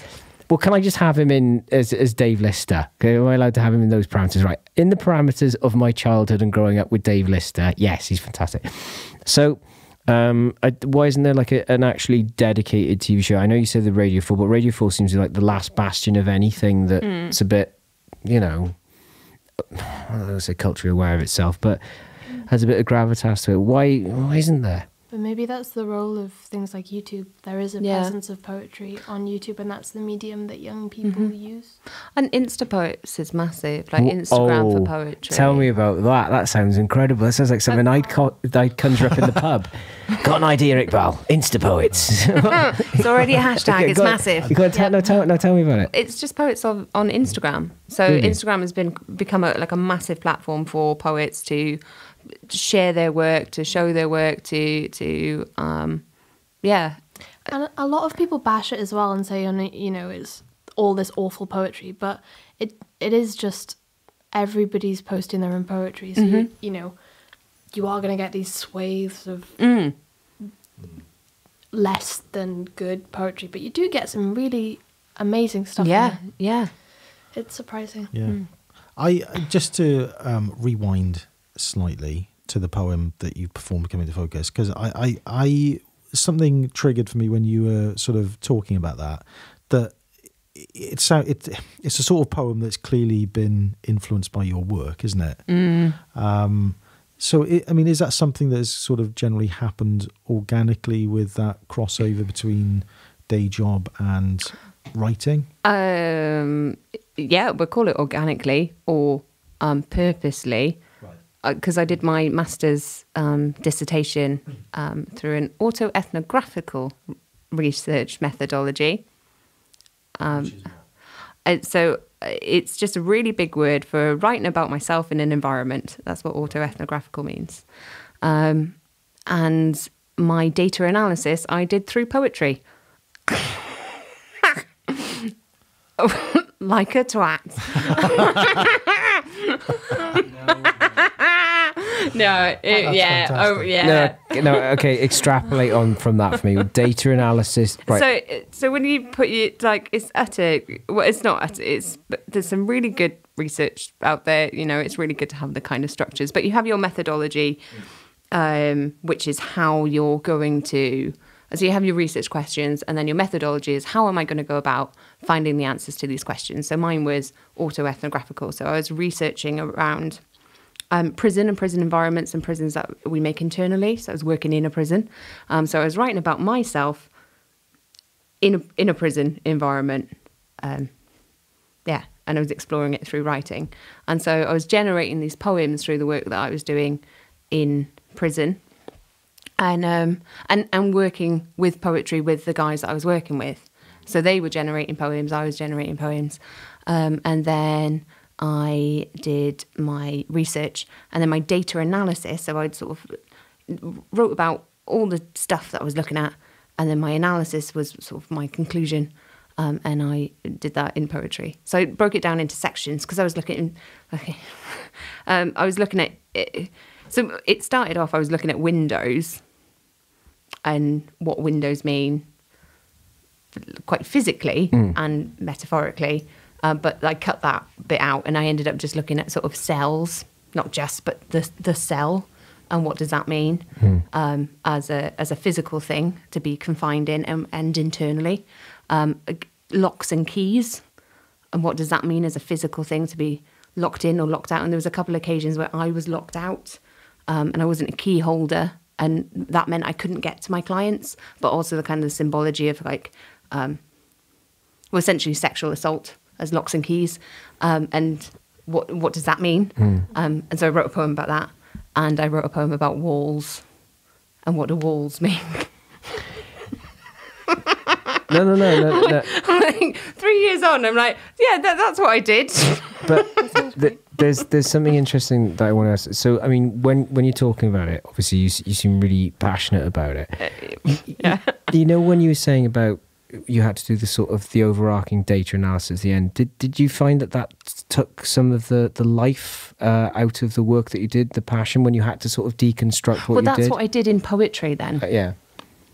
So no, not at all. Not at all. I think if I tried to do data analysis in any other way, I would have hated the process. But I did hate the process because I didn't know what I was doing right up until I wrote a poem.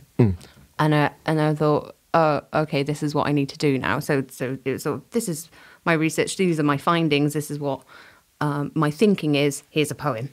So it was reverse almost in a way. So. Yeah. Yeah. Yeah. So when you put a research paper together, you don't do it. Well, I don't do it linear. So sometimes the poems actually came and I worked backwards. Because all I was going to say, because that's quite interesting, your methodology. Because when I did my masters, we were focusing on. Well, without getting too much into it, I found that the analysis which had to be done at the end, explaining your creative decisions, really killed it. Yeah. Which really frustrates me. And it's still to this day, it frustrates me because it felt like it was, well, you had this great sandbox to experiment in, but then it's like, well, why did you do that? I love that bit. Really? Yeah. Okay. That's where I thrive. That's like... But you're dangerous, that's why. Yeah.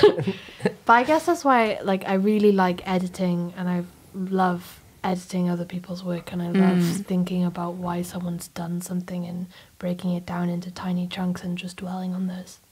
So I guess that's just my kind of crazy. That's not well. I mean, but it's needed though. You know, but you know, we've got 3. Well, you did an MA as well. No. Oh, right, okay. But as in the research I've done at uni, I did a dissertation last year, and all the good bits about it were the breaking everything down at the end and sorting everything out in that way. Yeah. I mean, I found that when I, you know, as I said, when I was doing anything creative through the university, it just felt sometimes, and this is no criticism of the university, it did feel sometimes just that, like I said, it dried everything out. It took a lot of I won't say the fun out of it, but I see the point of a structure. I think that can happen with creative courses trying to fit into academia. And I think, I don't know what the answer is. I think I was really fortunate with my undergrad in that I just did some batshit crazy art school in the middle of nowhere. You know, we had one guy who didn't wear shoes for the entire degree. That's amazing. Yeah, the joke was you take your clothes off, you get a first. That wasn't a joke. That's how you got a first. Because yeah, and it was madness. And then they kind of just fitted the academia around us, and just sort of encouraged us to just do art. And then we worked out the academia afterwards. That when it came to doing the MA, not that it was similar. Like the masters in the art therapies are really well designed and constructed, and but they've had to find creative ways of fitting into academia. But yeah, we were encouraged to. Well, I was kind of discouraged to do the autoethnographical research. I took a risk doing that, but it paid off, and now loads of other people do it. A trendsetter. Yeah. But otherwise we were encouraged to do like qualitative methodology that allows for more creative space. I mean, sometimes putting restrictions in what I would regard the methodology, explaining your actions and your influences, can help the creative process. So for my masters, I was contextualizing poetry, haikus, and then I was extrapolating the 3 lines and turning them into like 20-minute sonic art pieces. Oh, wow. So the sonic art pieces were based on recording in, through, and with water. Yeah. So, you know, you just sort of deconstruct it and you stretch the sounds and all these sort of wonderful things. But I love going into the process of what I did, but as I said, it just, sorry to harp on about it, it just, when it came to doing the Viva, I felt it kind of, and I'm going to sound really egotistical here, but it did kind of get my back up that I had to justify my decisions. But the irony is I was told that you have to come up with something, you can't just go blah, blah, blah, blah, like this sort of thing. But I found some really great things out from having those restrictions. I mean, like, I'm going to forget to reference it properly, the whole concept of negative space within art, because that all comes into a lot of Japanese art, which then obviously ties into Japanese culture, ties into haikus and all this sort of thing. And it was just like, oh my God, this is like a whole universe I never knew existed. But at the same time, then it kind of became, it was just so overwhelming, so frightening within itself. But no, I'm just surprised that you were allowed. Not surprised, that's wrong. That sounds really condescending. I didn't mean it like that. I meant as in, I'm a bit envious that you were able to do it that way so freely and like write a poem with it. Because with me, it was like, so what have you done then? What was your EQ set? And so, oh, well, here's a list of all the EQ parameters, and this is what I've put in here. Yeah. So I took a massive risk. I didn't know if it would. When I submitted it, I didn't know what would happen. It paid off, and it was really well received. But I didn't know at the time that I realised that I need to do it through poetry, that whether it would get well received or not, or whether it would, I didn't know. So yes, there was some freedom, but also my tutors didn't know what the hell I was doing, because my only sort of supervision I turned up with mind maps. That's cool. No, you didn't see her face. but where we are now with Rosie Bufton's work, is there a new chapter, excuse the pun, is there a new area that you're going to explore with your poetry? Is there something that's really prominent at the moment? That's do you find yourself leaning towards anything at the moment artistically? I mean, because I know you're very collective. Because going back to what we said earlier, you've written poems when doing the washing up, about the washing up, and obviously all these other spaces. Do you have like a through line at the moment, something that's pulling you towards creativity? No, I think I want to expand like the Mabinogion side of stuff. I want to expand my bilingual work more. And sort of and spend some more time in Celtic mythology. That's my plan. Do you find that you write differently in Welsh? Do you think that that's something that? Yeah, it's frustrating. The Welsh.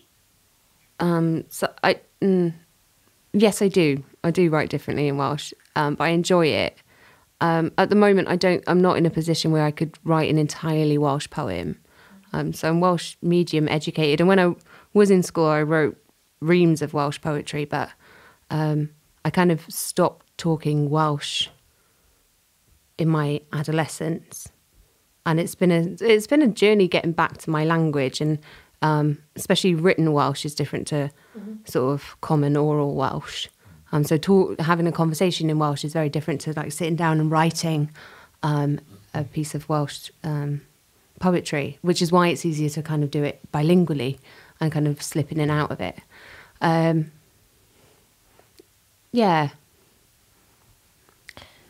Written Welsh is really hard. Yeah. I don't want to go near it ever. Because you've been learning Welsh near as well, haven't you? How long have you been doing that for? I don't know. Like, when did I do the I can't remember. course? You did say, didn't you? I guess 3 years. 3 Not years, long. yeah. Not long. Yeah. But I found that Twitter's really helpful for learning Welsh. My Twitter's just full of Welsh. Brilliant. Because it's just spoken Welsh Yeah. in written form Yeah, rather yeah. than like written Welsh, which is disgusting. Well, just too hard.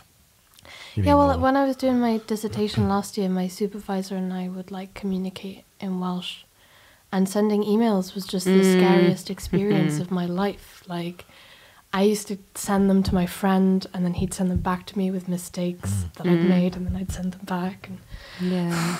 Got to get it right. Well, you don't have to get it right, and I think So that's... was that the expectation? Is what I meant, or I guess no. Like, he would have been fine, but I think he didn't like me anyway. So I didn't want to like. Yeah. Did it seem like he was like purposefully like going, haha, I'll put you through the ringer with this. You'll have to communicate with me in Welsh if you want to get anywhere. No. It was more that that was his first language, and we were talking about Welsh texts, and it helped me get into the mindset, because I was doing it on the Englynion, and it helped me get into the mindset of looking at the Welsh language in a different way. Was there a slight twinge of elitism, perhaps? I can't just no, I don't like him, but no. Unfortunately. Because that's the undercurrent probably with anything with the arts or anything like this that we're talking about, and had it within the creative music practices I've done, and I'm sure you've come across it, Rosie, as well, to sort of alienate and marginalise people because, you don't know, that sort of thing. That's what I was kind of getting. Yeah, see, I wasn't really getting that. I thought. I mean, I was just remembering learning French in school, where like the whole lesson was just taught in French. I just completely, you do crumble if you're don't feel confident with it, but also just being exposed to it constantly in a conversational Gets you into sort a of different context. headspace. It does, and I can understand the reason for that. But I quite like this idea of, either, poets whose first language isn't Welsh, for instance, actually starting to explore that as well. I mean, I do like the mythology and the Celtic mythology and the Mabinogi and all that, and I do dip into that from time to time, but it would be a different level again. It would just be astronomically different, isn't it, if you understand the language, frankly. I have a confession. I don't know anything about the Manana. Rosie, please correct me. The Mabinogi. Thank you. I don't know anything about that. in any shape, form, or way, which is It's really great. no. The only thing that I have in connection is I bought a book from Waterstones, which I was really impressed with, which was the stars, but in relation to things from. Do you know the one book I mean? Okay, like okay, like there's a thing constellations. I looked at a website because I was told go and look at this. So the constellations and the Welsh mythology and the Mabinogion. That was really fascinating. Now I bought that because I was like, all right, I need something to inspire me to write musically and whatnot. I wanted something a bit, heavy duty. You know what I mean? Because I wanted to plunder. Not plunder's the wrong word. I wanted to draw from. Well, look. Okay, so bands that. I think you're within your right to use plunder. I think that was great. Rosie doesn't seem to think so. I think She's it's a lady of appropriate. words. But I wanted to Plunder. plunder. Yes. The Saesneg. No, I'm not. I've only got a little bit of Saesneg in me. I wanted to think of that what you will. I wanted to. Wait, someone had to make it light. With a lot of like the music I'm into, heavy metal and all that, because of its, where you have Swedish mythology and Norse mythology and all that. I was like, well, hang on a minute, whoa. I'll get my own thank you very much. I don't need to know about Loki or. Do you like Vardruna? Is that how you say the name? Who? What? Vardruna? Vardruna? Vardruna? I say it as Vardruna. They're like a Swedish, Norwegian band. Okay, never No, mind. that's cool. I don't know him. I don't know everyone. I wish I did. It'd be amazing. No, but that was the context which I wanted to do it, and I was trying to be. Oh yes, that'd be. That's so. Yeah, to my shame, I don't know anything about the. Mabinogion. Thank you. How do I pronounce Mab. Mab. in Og. Og Eon. Oh, hang on. There was a story I remember in the Western Mail, right? Where was it a dog? The guy goes out. Oh, Bear Skeleton. Yeah, he thinks the dogs kill the baby, but the dog's protected That's from really wolves. sad, man. Yeah. Yeah, sad. So is like it- the Didn't you saddest get story. told that in primary school? I did. Yeah, me too. You can go to Bear Skeleton. That's a true story. It is a true It isn't. story. Yeah. It's made up. Oh, no, dear, was I come not on. supposed to let them know? Never mind. So It's a true story. the man and Obio, that wonderful book which I'll never be able to pronounce or probably Just read. call it Mabbers. The Mabs. Yeah, the Mabs, yeah. Mabbers. You make me sound like Jack Whitehall. The Mabbers. Oh, great. The Mabbers. Is it just full? Is it full? Is it just chock full of these really wonderful allegories and stories? No, Then? it's full of like men and their nephews getting turned into beasts and then having to make love to each other over the course of several years, and Yes. their offspring being beasts and turning into children and then Yeah. being Right. sent away to be grown. Okay. No. 1 second. So is there a pantheon within that of gods? So there are some scholars who suggest that that's true, but they're lying. Right. So there are no official godheads or gods within the book, the Mabs. So there's like I don't know if there's this idea in Celtic mythology which is kind of borrowed from Irish academia, which is that the Mabinogion has within it remnants of Celtic mythology. And there's some case to be made for that. Like there are some, basically there's the idea that characters like Rhiannon or Blood Iwydd are just like something that this guy defines as a sovereignty goddess. So they are women who are representative of the land, and so when they move from man to man, like they're just representative of the goddesses. And like Rhiannon has been reconstructed etymologically to mean like to be this old Celtic horse goddess, Rigatona. That's a hell of a name for a band. Sorry, this is my own words. Rigatoni. Yeah, go on. I'm listening. And there, like, you can go down that route, but that's very much like scholarship of the mid 20th century that's very much seeking to create a Celtic mythology which might not necessarily exist. And I don't think it should be imposed on the Mabinogion because that detracts from their stories. Right. So was it a canonization of different stories that came together? I'm just trying to put it into context with other religions which emerged. I mean, did it emerge around the same sort of time as, say, the Greek pantheon or the Norse pantheon? Did it run in parallel to it? Does it intersect with it in any shape, form? No, it's completely on its own. So I know nothing. So basically, the Mabinogion is like this collection of stories. We're not really sure where it's from. Mabinogi can be translated as like a variety of different things. I don't know what the other things are, but it can be translated as like children's stories. It might be a collection of children's literature. There's like so much scholarly debate about what this collection is.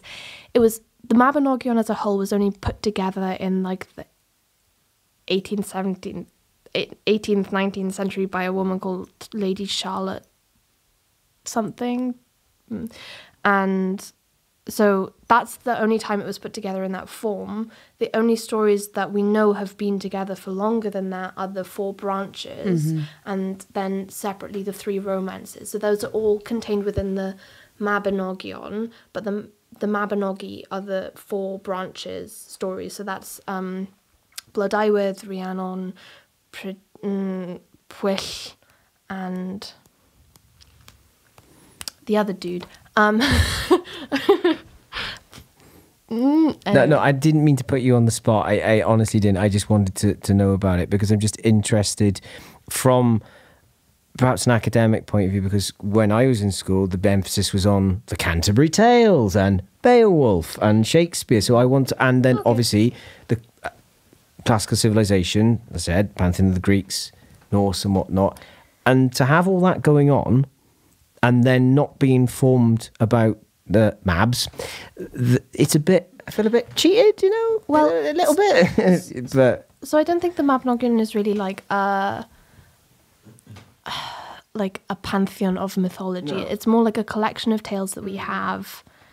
And it's interesting, like, you know, the people who were writing these, we don't know who wrote them. We assume, like, they were written, some people assume they were written in like the 8th, 9th century. Some people assume that, like, we have manuscript copies. I can't remember what century, maybe the 14th. I don't know. I can't. We have manuscript copies from around that time. But we know that the people who are writing them might have had some knowledge of classical mythology, like Greek or Roman mythology, because, you know, the people who were writing these might have been scribes working in scribal monasteries in the Celtic realms. So that's like, you know, there were lots of scribal monasteries in South Wales, West Wales, that kind of thing going on. But, you know, the Mabinogion itself might be inspired by different things, but the oral traditions are more in relation to what's going on in France at the time, what's going on in Ireland, that sort of thing. Well, Irish tales are more likely to be influenced by Norse stuff, but again, loads of debate. I wanted to know this because obviously, Rosie, you're going headlong into this. So it was just like, when you're saying about you're going to be doing this, I don't know what Rosie means. All I knew was that one scrap of story that I referred to you about the Tale of the Dog. So it was like I was trying to picture in my mind's eye where it was going. But now you've just informed me it's nephews being turned into. I'm not trying to make it trite. I'm not trying to make it trite. I've got a poem about that. Yeah, I've got an Arianrhod poem. It's so good. Yeah. Is that in Welsh or is it in English? It's bilingual, and I put it together for this. I was I was a poet at an incredible EP launch called from a band called Inanna Meets the Dawn, and they did this EP launch of remembering Inanna, and it was a celebration of goddesses, and and it was incredible. And I said, oh yeah, I'll do some poems. Anyway, day before, I'm writing a poem about Arianrhod, and I was really pleased with it. And I read it, and then I showed it to my friends, and then I didn't quite realise quite how sort of saucy it was. And then I realised, I've written a bilingual piece of... Just out of interest, erotica. Do you remember it? No, not off the top of my head. I've only read it once. Good interjection for that piece, but no. No, I know my Blodeuwedd one. I be think fantastic. we should have another. And Absolutely. Yes. Yeah. Okay. Okay, so Rosie, we're going to have you gift us with the poem Blodeuwedd now, if you'd like to. Of cauldron born you were made, a child in a woman's form, ferch yn ffurf fenyw. Marched down the aisle in chains, to wed for life without having lived, heb nabod beth yw byd na beth yw bywyd, naw dach chi mwy na blodyn. Ond dysgasoch chi'n gyflym ar ôl cyfarfod eich cariad when you stripped yourself of innocence. Let it fall like silk from your woman's body as you mastered the arts of treachery and trickery to place gods on top of goats for a spear to penetrate your freedom. But the trickster doesn't keep promises. A hollow stone now stands where your lover last lay, and you haunt the night. Cachar yw'r nos, o blodyn I blodwedd I blodeuwedd. That was so nice. your delivery's excellent. Yeah. Delivery's excellent. Can't fault it. So good. Can't really follow that up, can we, mate? Really? Well, we can't. I mean, other than asking for a bit of context and information around the poem, I'd quite like to know a little bit about that. What would you like to know? Well, so the background to the poem, and also some of the Welsh phrases that you used. I know there's a repetition of some of the lines you were using anyway, but maybe you could just talk us through it. Sure. So the poem is the story of Blodeuwedd. So she was made in a cauldron from flowers, and she was made for, is it lle or llew? Llew? Llew. Llew? Llew. I don't know. Llew Llaw Grieve. His story is another one. He was cursed by his mother. It's quite sad, really. But he wasn't allowed to wed anyone mortal. So his uncles made Blodeuwedd for him. But she was wed to him straight away and didn't know anything of the world. And then he left to go hunting. And She met this guy who also has a name. he also has a name. He goes by two names. And I think one of them is Prydyr. I might be wrong there. Anyway, so this guy comes along who was, and they shacked up really, and just had a great time. And then the husband came back, but because he was a god and a powerful one, she tricked him into finding out how to kill him, because there was only a certain way to kill him, which was the most ridiculous way, where he had to have one foot on a bath, another one on a goat. He had to be half in a house and half not, and by a riverbank. And he had to be speared with a spear that was made a year to the day of the time that it was thrown. So she found all this out by tricking him. She tricked him in a really great way, though. They were just lying in bed, and she was like, so, like, hypothetically, like, Yeah. if someone wants to kill you, Oh, how do they do that, Yeah. you know? So they, in French, they were in the little death. They were in the little ennui of sort of sitting there going, Well, you no, ever it's wonder sort of- about how you could die?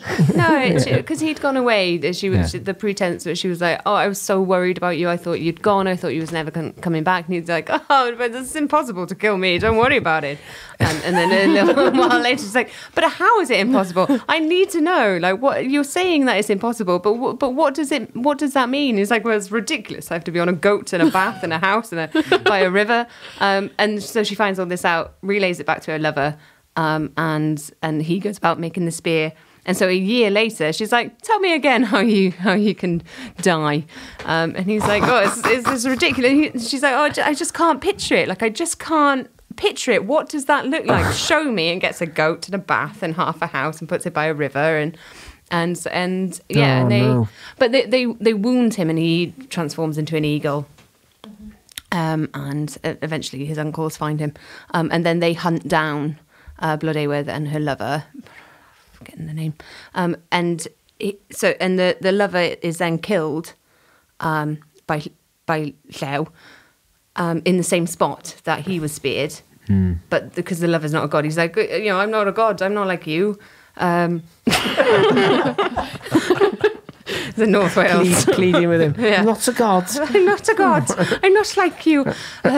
Please make it easier. Oh no! Please give me a fighting chance. Can you put a big rock in front of me? And he was like, yeah, all right, fine. But the spear obviously went through the rock, killed him, and then Blodeuwedd was transformed into an owl.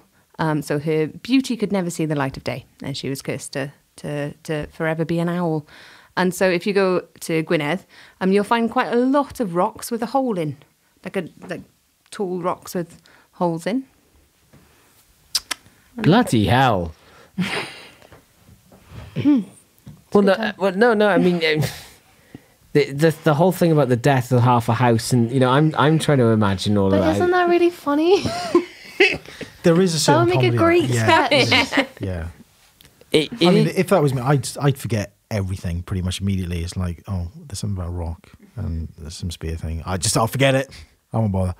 But there's a lot of transformation in sort of Welsh myth, isn't there? I wonder why that is. Do you have any insight into that?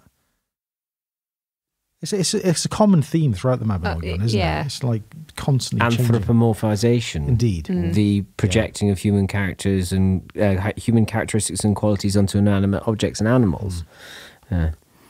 You could probably do like a Google search of like transformation in the Mabinogion, and Yes. there would be some kind of there'd be loads. dissertation. But isn't that more symbolic of the spirit living on through other things? Because the renewal of the human spirit, say like, so who becomes the owl in this? Blodeuwedd. So to keep ourselves comfortable from the ever gnashing jaws of death, you see an owl, you go, oh, it must be, but it's just another owl from another litter of owls. You know what I mean? Is it man's attempt to transcend, death in a way? I don't know. That's what I drew from it. That's why we anthropomorphize, so we can have the spirit live on in some sort of way or means. I don't know. Just a guy who lives in Mumbles. I'm out of my depth here. Yeah. But that was a beautiful poem, and it's nice to have when Ick back. What's happened to me tonight? Definitely not Ick mine. back. That's actually how Iqbal Iqbal. turns into different forms and relives on. Oh, he's But Iqbal. it's nice to have somebody have so much context behind the work as opposed to.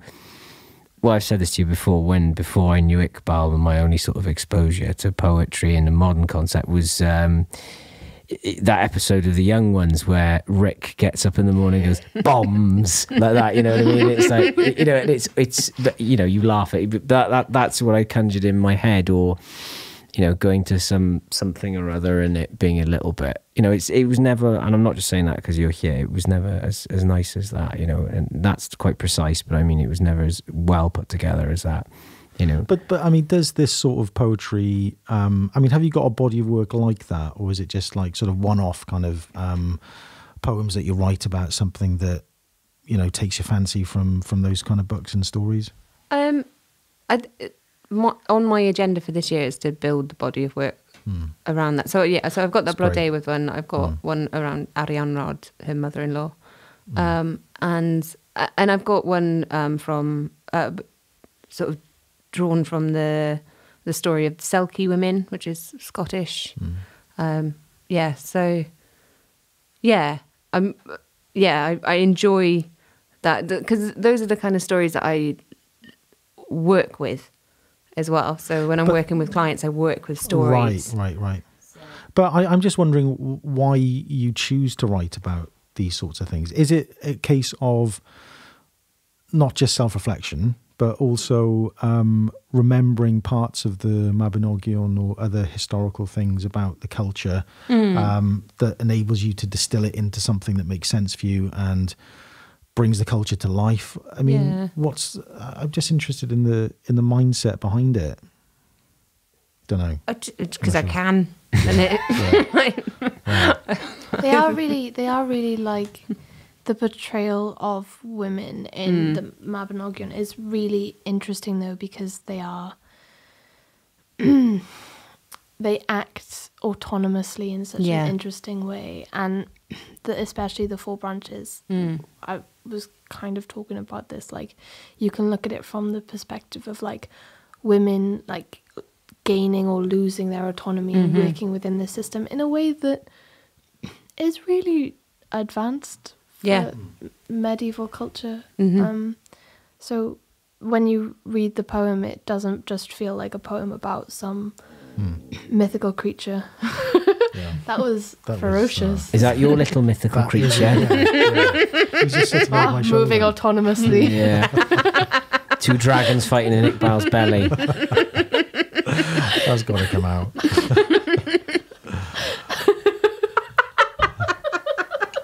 That's got to stay in. It's got to stay in, isn't it? Yeah. Well, that's really terrible. No, because that's the thing. Are we talking about if this is going to stay in This the is going to stay in. podcast? No, it will purely. Yeah, thanks for that. Simon.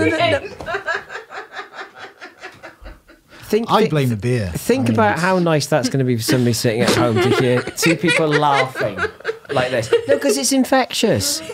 Someone could I'll be go with having, it, mate. I'll go with it. somebody could be having a terrible day, and then you've got Nia and Rosie laughing, and you are now as well. Well, what a wonderful way to draw things to to bring things round. You know, it's lovely bringing joy to people. That's what we should be Yeah, at here my for. expense, which is fine. It's not at your expense. Honestly, Iqbal, as a friend of yours, you know, that's not at your expense. I mean, what? People aren't going to stop you in Swansea Street now and go, oh, there he goes, the guy with the hungry tummy. It's like, you know what I mean? I hope they do. They Sincerely. will. Well, they will now. And if- they will now. And if that's the sum total of the ribbing you get in Swansea City is, there goes Iqbal, the hungry poet. You know, it's not. There's far worse things that any of us could be pulled up on, isn't there? There's Well, far... You're going to turn up at the brass and they go, don't serve him, he's the hungry poet here, he'll lead you out house and home.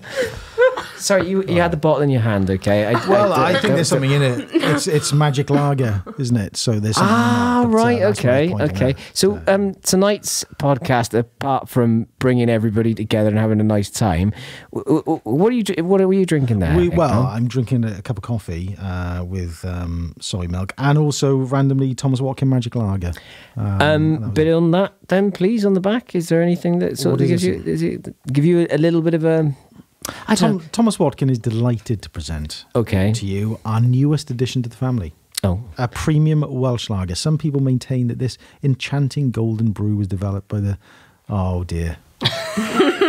two dragons fighting in the stomach. Tylwyth Teg, Welsh fairies. The literal translation of this is fair folk and was brewed from fresh powdered snow off the mountains of Snowdonia, along with a little bit of fairy magic. But all we can definitely tell you is that it is brewed Isn't that using the slave best labour? German hops. Using fairies. That's what it, Well, I don't know. Right then, yow. Yeah. What are you on, yow? Well, Gin. Gin. Mother's ruin, who are you? Go on. I'm on ready to drink gin and rose lemonade, which kind of tastes like what old ladies smell like, and Ooh. it does. Well, not that I'm a specialist in this field, but What old- yes, it does. Yeah, you're right. Thank Yeah. you. Potpourri. Yes. Potpourri. Anyone so- It else is a bit like potpourri, A scent yeah. of old lady. And what was the other one? This is vodka, lime, and soda. And myself and Rosie, what have we been on? Tea. Tea. Yeah. That's unusual for you. Why? Well, because you've been deep onto the Talisker for Yeah, the majority of the first series. Yes, and deep into my whiskies. However, I do think that listening back, I cringe because it does. No, it start. you don't. I do because Really? it does become detrimental to the conversation. Because I have a couple, and then I start getting ideas that I'm smarter than I actually am, and it just comes out stupid. At least in this context, after a tea, I'm able to go home. Well, you don't Look have to after my drive. dog. You don't have to drive home, which is a bit different, isn't it? So Yeah. I'm stuck on one, but you will get deep into the Talisker, won't you? I don't like what alcohol can do to me. I think it because obviously I get anxiety from it. next day, and there's just no point. You know, I'll have a drink to celebrate something, but there's not a necessity to have it midweek when doing the podcast and trying to be professional about it. I'm not. This is just me. This isn't anybody else at the table. This is just my take on it. So I'm quite happy to remain sober and whatnot. But you and Rosie both are going sober for January, aren't you? You've been doing quite well. Well, yeah. Rosie's you beat me by 2 days, on you? 8 days. Yeah, I'm on day 8. Day 6, I think. for me. Day 8. So when did you start then? In the reflective journal, day 8. Day 8. What triggered it? No. What day did you? What 6 date did days you ago. start? I can't remember. It was 6 days. I know. Yeah. On the 3rd. Yeah. Oh, right. It'd roughly be. So in order to do a full year, if you did a full year of not drinking, you'd have to start again. You won't be able to do a full year, will you? You'll have to kind of... well, yeah, it would. Well, until January the to 3rd. December. Yeah, but January to December. 365 days is always a year. Yeah, that's true. But for 2020, you'd have to start 2021. No, I could do it up until That's that a date. defeatist attitude. I think it's encouraging him to go for 2 Defeatist years, essentially. altitude. But yeah, I might try a year without drinking. I'm tempted. I'm tempted. Not because I'm trying to sort of display some piety here or anything like that. It's just that, you know, it's there's, you know, you just, you know, Nah. it's I do concern myself with it. It's, you know, where and how. You know, we're all at that kind of age where it's like, you know. Yeah, all right. All right, Cambridge. If that's how we're going to play it. My age has nothing to do with that. No, but I'm... Yes, but, quite right. No, Quite but right. you see what I'm saying? It's... Pulling rank. No, I'm trying to pull rank. I'm trying to pull back. It does concern me about the fact that we're still in... If you compare drinking culture in the UK to drinking culture in other parts of the world, and we really don't have a handle on it. No, Still. it's really unhealthy in the UK. So what spurred you to do it then, Rosie? What's the thinking? I think just to see. I've thought about it year after year after year, and I've always sort of been like, oh, you know, I don't want to deprive myself. But yeah, just see if I can. If I can't, then, you know, then I'll forgive myself. Move on. Because you had quite a healthy New Year's Eve as well, didn't you? I did. What happened? What happened? I went to an incredible Five Rhythms retreat and celebration. So Five Rhythms is a movement meditation practice, and we did a cacao ritual, and we got very happy on some hot chocolate, and then we danced until midnight, and then we did a drumming ceremony into the new year. And apart from the cacao, which is only hot chocolate, Is it only hot chocolate? it's only hot chocolate. Right, okay. There was no drugs or alcohol, and it was wonderful. It was about 100 or so dancing in Stroud, so full of lovely. hippies, you know, wonderful. But it was incredible. We had this space at one point where sort of the young people were allowed to dance, and we just sort of witnessed all the young people sort of under 30s dancing, and then all the elders danced, and then all us middling. We were like, oh, okay, we're the middle. Went and had a dance, and then we all danced together, and it was just like, it was incredible. There were people sort of in their early 20s right up until their 70s, just raving together. Well, unfortunately, sad to say that it's that time of it the is year. getting to that time of the year where we do have to wrap up. So all it sort of I'm the one who's always wraps up. No, You wrap up. you do it so beautifully. I hate well, doing let's ask Nia. I mean, Yeah. Neil, would you like to wrap things up for us tonight? Yeah. Because sure. parting is such sweet sorrow. It is indeed. And I go back to the fairyland now. Where? Snowdonia. No. All right, okay. Yeah, so it was lovely to have you on the show, Rosie. You Thanks for were having me. so good. And the poetry was amazing, and I'm sure everyone else will enjoy too. Yeah, so So in the time-honoured fashion, it's good night from me. good night from me. good night from me. Good night from me.